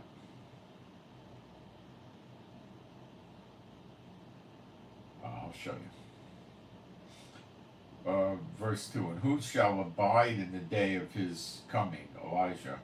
And who shall stand when he appeareth? For he is like a refiner's fire, like a fuller's soap, and he shall sit as a refiner and purifier of silver, and he shall purify the sons of Levi, and purge them as gold and silver, that they may offer unto Jehovah an offering in righteousness. So he's purging and cleaning them, so they have not yet, as I understand it. I could be wrong. I'm not Jehovah. I could be wrong. They probably have not yet seen the sign of the Son of Man in the clouds, because they wouldn't need to be purged like that. They would have the law in their heart. I believe they have the mind of Christ. So this is preceding that, as I understand it.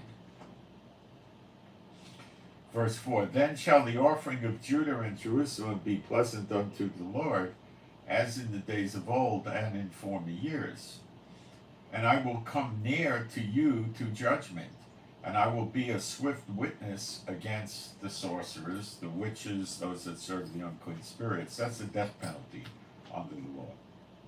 because it says we got to do the judgments in the law and follow the law, and that's it. But God will take care of them.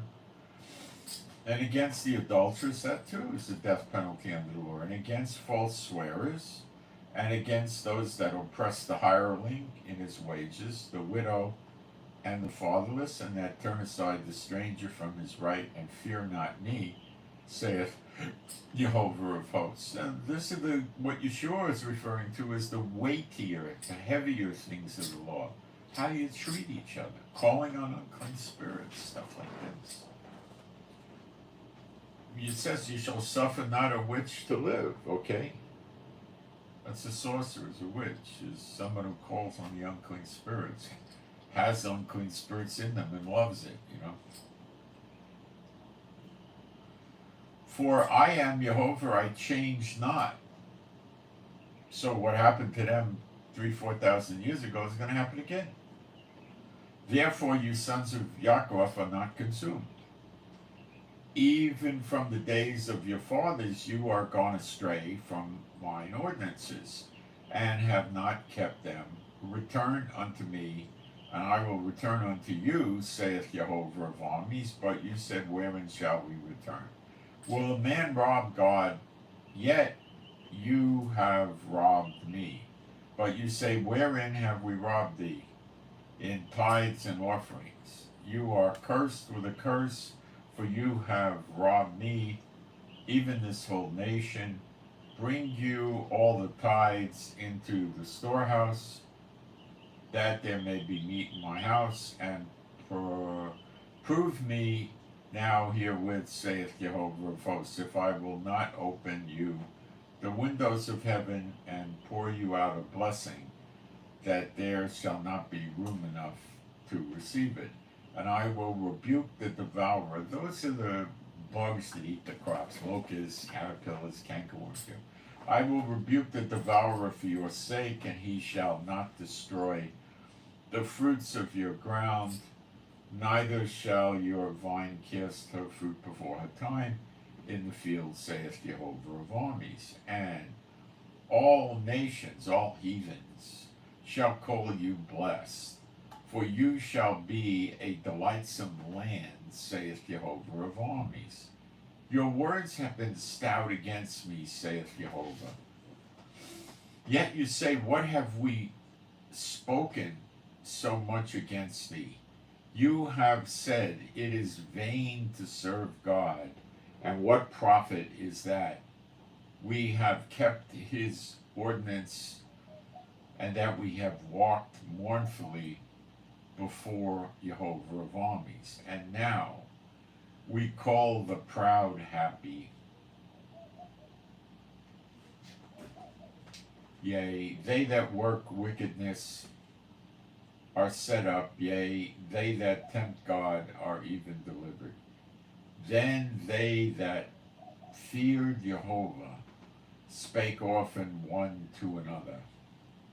You do fear Jehovah, right?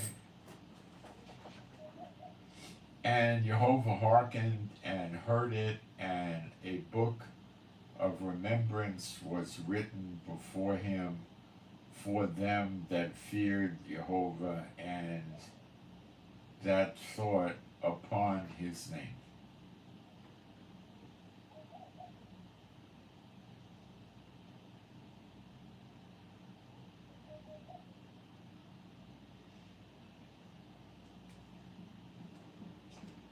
Verse 17, Malachi 3, and they shall be mine, saith Jehovah of hosts, in that day when I will make up my jewels, and will spare them as a man spareth his own son. Prodigal son, get it? That serveth him. Then shall you return and discern, that means in Israel, when you get back to Israel, and discern between the righteous and the wicked, between him that serveth God and him that serveth him not. So the big question is, how do we get to this place, and when? It appears this happens before the arriving of Yeshua in the clouds. And the temple may be here before that, because it says the glory of God of Israel shall suddenly come to his temple. So the temple could be here before the glory of God of Israel gets here. It apparently is that way. Now, keep asking yourself, why does the church not teach any of this to you? I'm not going to give you the motive, because that's cramming it down your throat. Come to it yourself. Come to the conclusion yourself. For behold, the day cometh that shall burn as an oven, and all the proud, all that do wickedly, shall be stubble, and the day that cometh shall burn them up, saith Jehovah of armies, that it shall leave them neither root nor branch. Well, this is consistent with Zechariah 12, where the two witnesses burn up the enemies round about on the right hand and the left hand. God deals with the sorcerers and the adulterers and stuff like that. He says in the previous chapter, chapter 3, but he doesn't say how they get it. But unto you that fear my name shall the Son, S-U-N, of righteousness, Shemesh of righteousness. And that's Yeshua, the bright morning star, right? The sun, what's the first star? You know, he's the first one up, the sun, right? I think so, but it's referencing Yeshua. The Son of righteousness, arise. Okay, let's check that word. Zarak, to break out, to shine. Let's see how Strong stores it into English. Wow, it keeps going away on me. Where did this go? Arise.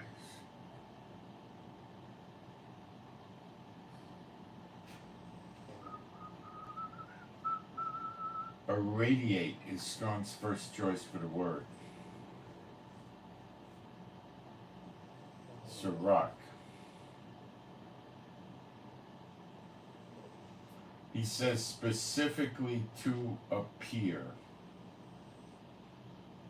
This is the appearing of the Son of Man, guys. But unto you that fear my name shall the Son of righteousness appear. You see, they're twisting the words on you. Appear with healing in his wings. Well, on the wings word is wrong. It's kanaf. It's the borders of the garment. They wore robe-like things, right? And on all the borders, they put the tassels that sits it. And that's what the woman with the issue of blood for 12 years grabbed onto. And Yeshua said, I felt power go out from among me. She got scared. He said, no, it's okay. It's okay. You got healed. You know, no problem. Everything's great. You know, those weren't his exact words, but that's what he's saying. That's where this is coming from. And that was done so you would know that if you were around when Yeshua was on earth back then and you were studying the Old Testament, because there was no New Testament, you would know that this is Yeshua who's running around in Jerusalem back then, 2,000 or so years ago. Son of righteousness, arise with healing in his wings. And the word for healing is marpe, which Strong's puts into English as curative, completely. Well, that's when we get restored, redeemed. We become young again, and we'll keep reading. And you shall go forth and frolic about as the calf of the stall. You're going to be young again, and you're going to jump around like a baby calf coming out of the stall, just loaded with energy. And all the imperfections in you, the bad knees, elbows, eyes, ears, nose, teeth, they're all gone, all perfect. The men and the women will both look extremely beautiful, because you won't have any imperfections. And you shall tread down, I'm sure you'll still look pretty much the way you look now, just young and vibrant, and you'll emanate forth life. Arise, shine, your light is come. You'll be like Moses when he came down from Mount Sinai. They had to put a veil over his face. And you shall tread down the wicked, for they shall be ashes under the soles of your feet in the day that I shall do this, saith Jehovah of hosts. Well, you don't have to worry about the dead bodies in the land when they're burned up, they're just ashes. You see, ashes don't contaminate the land like a body or a limb would. Remember you the law of Moses. That's the very same law the church teaches you is done away with, by the way. My servant, which I commanded unto him in Horeb for all Israel. Now, if you're in Yeshua, you're in Israel. With the statutes and the judgments. And that's why the witches and the adulterers and stuff are going down for the count. Cut off. Behold, I will send you Eliah, or Elijah in English, Nevi, the prophet, Elijah the prophet, before the coming of the great and dreadful day of the Lord. Well, it's another whole other Bible study how much before, but roughly 70 years, the second 70 of Daniel 9:24. So that's what could happen any day now. And the church doesn't tell you that. Why? I know why. If you're not sure why, ask the Lord. He'll show it to you. If you're His, He'll show it to you.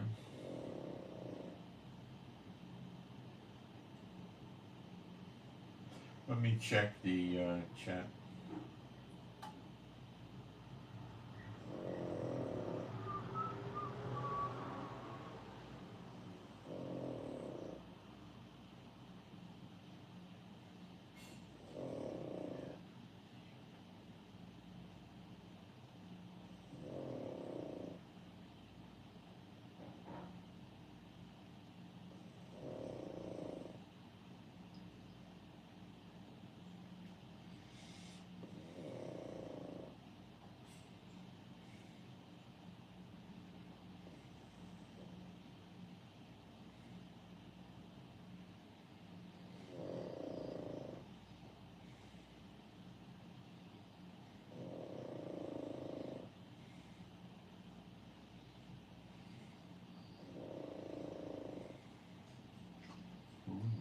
Is Uncle June. Okay.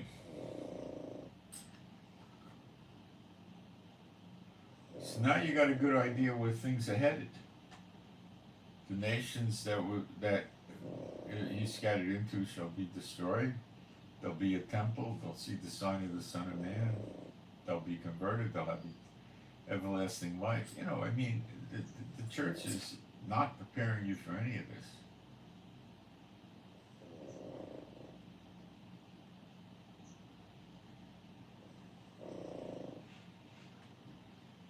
It's sad, really.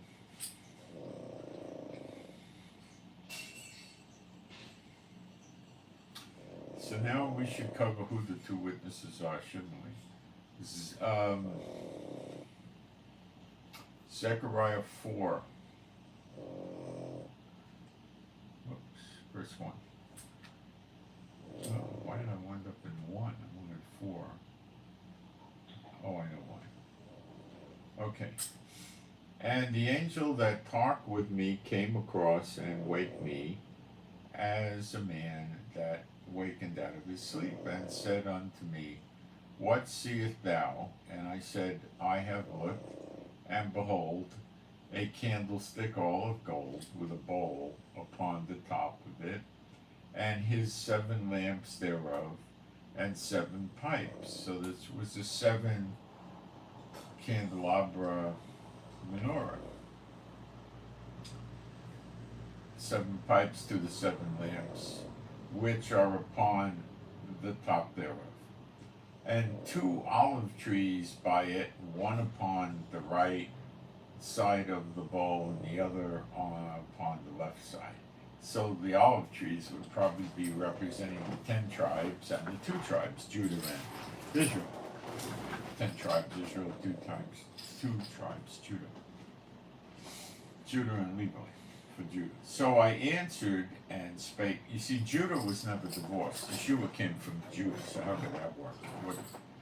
Israel, the 10 tribes, was divorced.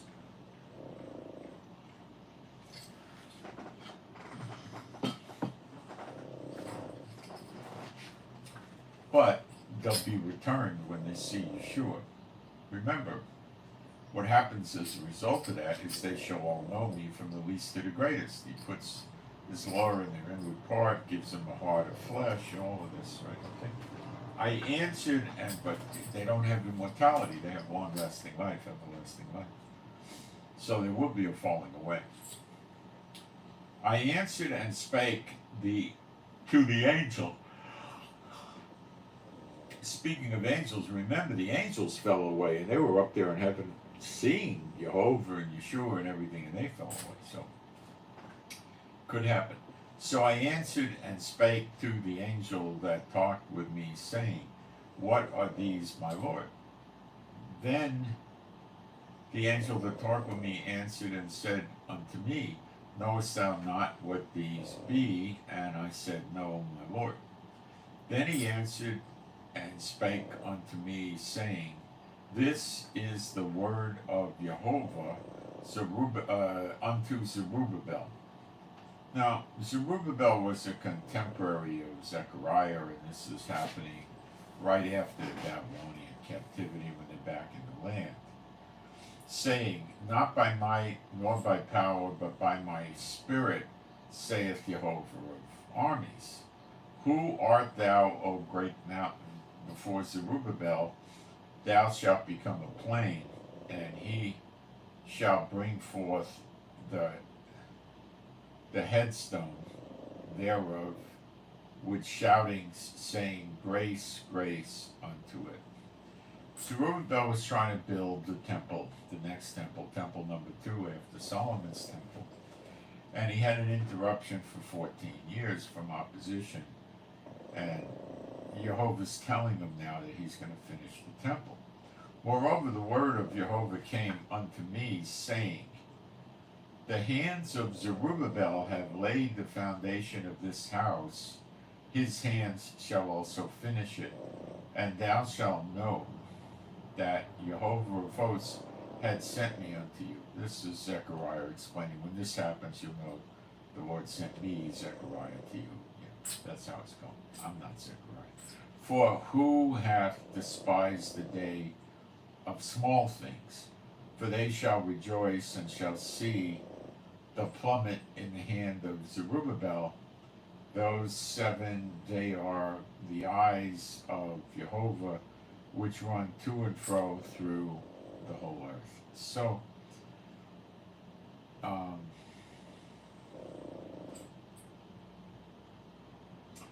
the despised the day of small things. This Zerubbabel's temple did get completed, and it was much smaller and less elaborate than Solomon's temple.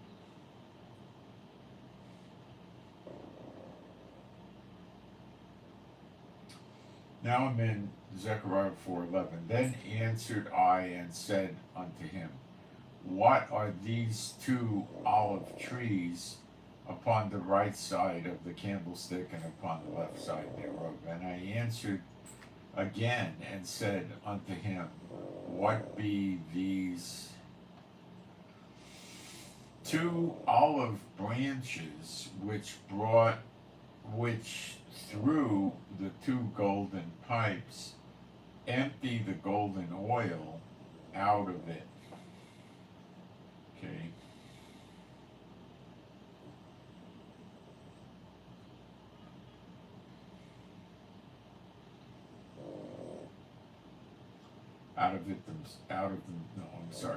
Who empty the golden oil out of themselves.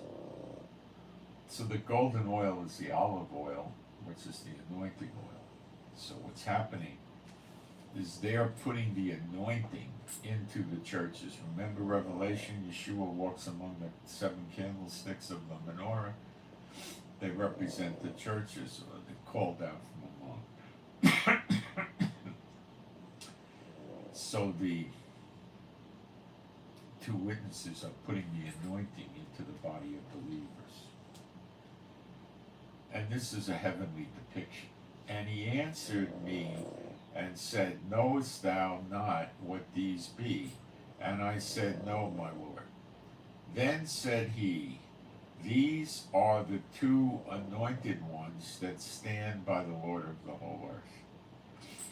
The Lord of the whole earth is Jehovah. The two anointed ones. It doesn't say that. They left the word out. They twisted the translation on purpose.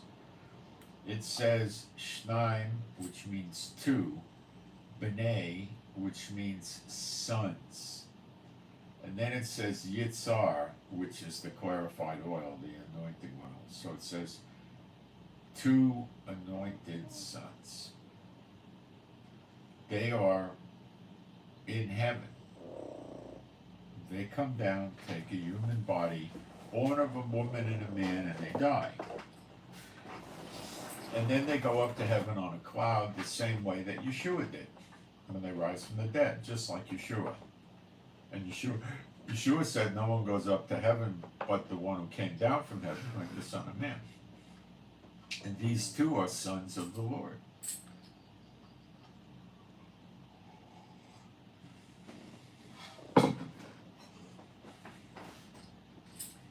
If Yeshua was the only son of the Lord, why would the Lord say firstborn? Makes no sense. He would say my only son, but he says firstborn. What about only begotten? Well, Yeshua was the only begotten that was born of a woman and the Holy Spirit.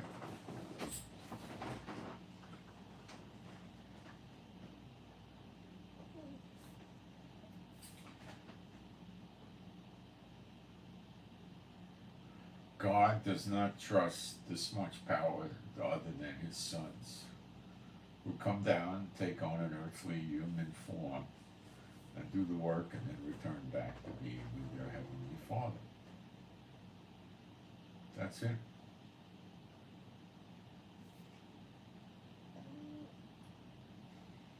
Why doesn't the church teach you this? You ask yourself. People should be looking forward for the two witnesses starting to work openly. They're both here in Israel. They're both here, Apostle John and Elijah. They're both here. Elijah never died. Selected unto man to die only once. Elijah never died. He was taken up in a whirlwind to heaven.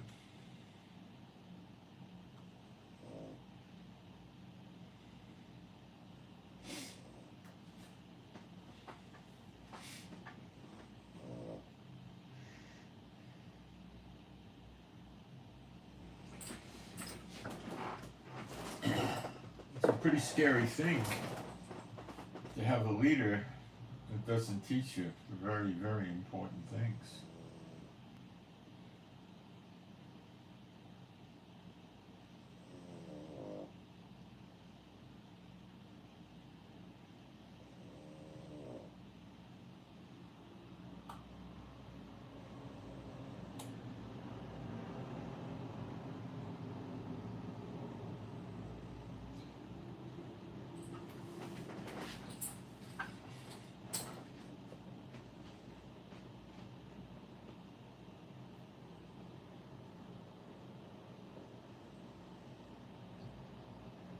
Well, I think I've accomplished what I'm going to accomplish today. I could go on, but can only accomplish so much in a video.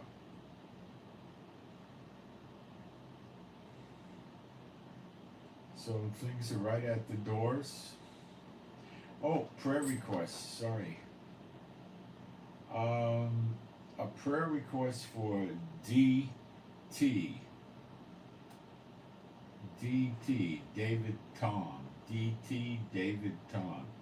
Healing for a blood clot in the leg. For DT, David Tom, DT, prayer for healing for a blood clot in the leg. We have a prayer request for the true believers in Ontario, Canada, to not be disrupted by the flooding. Prayer request for the believers in Ontario, Canada, to not be disrupted by the flooding. please pray for me. My neck went out yesterday. It came back to a good extent, but it still hurts. If you wouldn't mind, pray for my neck to heal up. I was sitting and I just moved my head and I heard a click and it went out of place. So please pray for that. I appreciate it. There you have it. And you should, you have to make a decision. You're going to believe what your Bible says, or you're going to believe what the church says. And that's not a good thing, because the church conflicts and contradicts the Bible. So I am Moshe. Please pray for all. Please pray for Jehovah to stop all the people that are trying to cause harm to me through other people that are in my life. Okay, pray for Jehovah to shut down these people that are trying to bring harm into my life using other people that are in my life. In other words, they're going through a third party. Pray that the Lord shuts that down. Okay? And pray, my wife has a video she's trying to upload, and she can't get it uploaded. So pray she gets it uploaded, please. There's a problem with conversion. Something like that. And YouTube, I don't think, likes where the conversion is coming from. It's coming from a competitive type site or something.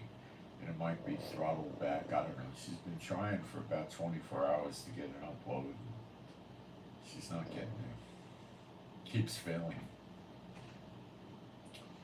Okay, pray for me, Moshe, and my wife for peace, safety, protection, and joy, and healing of our bodies. And pray for our finances, that's important.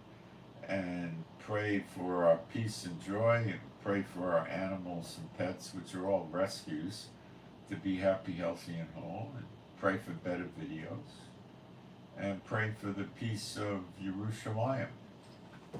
So I hope you got something out of this today.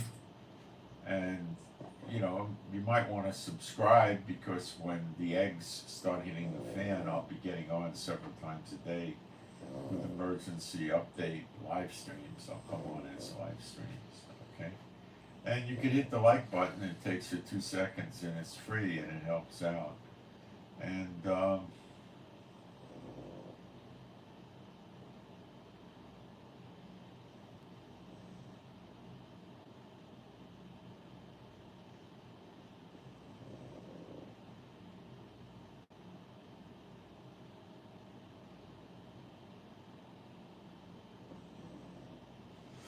okay, that's it. So, I send my shalom to all those who love Yeshua HaMashiach, and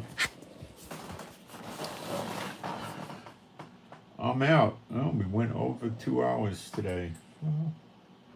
Okay.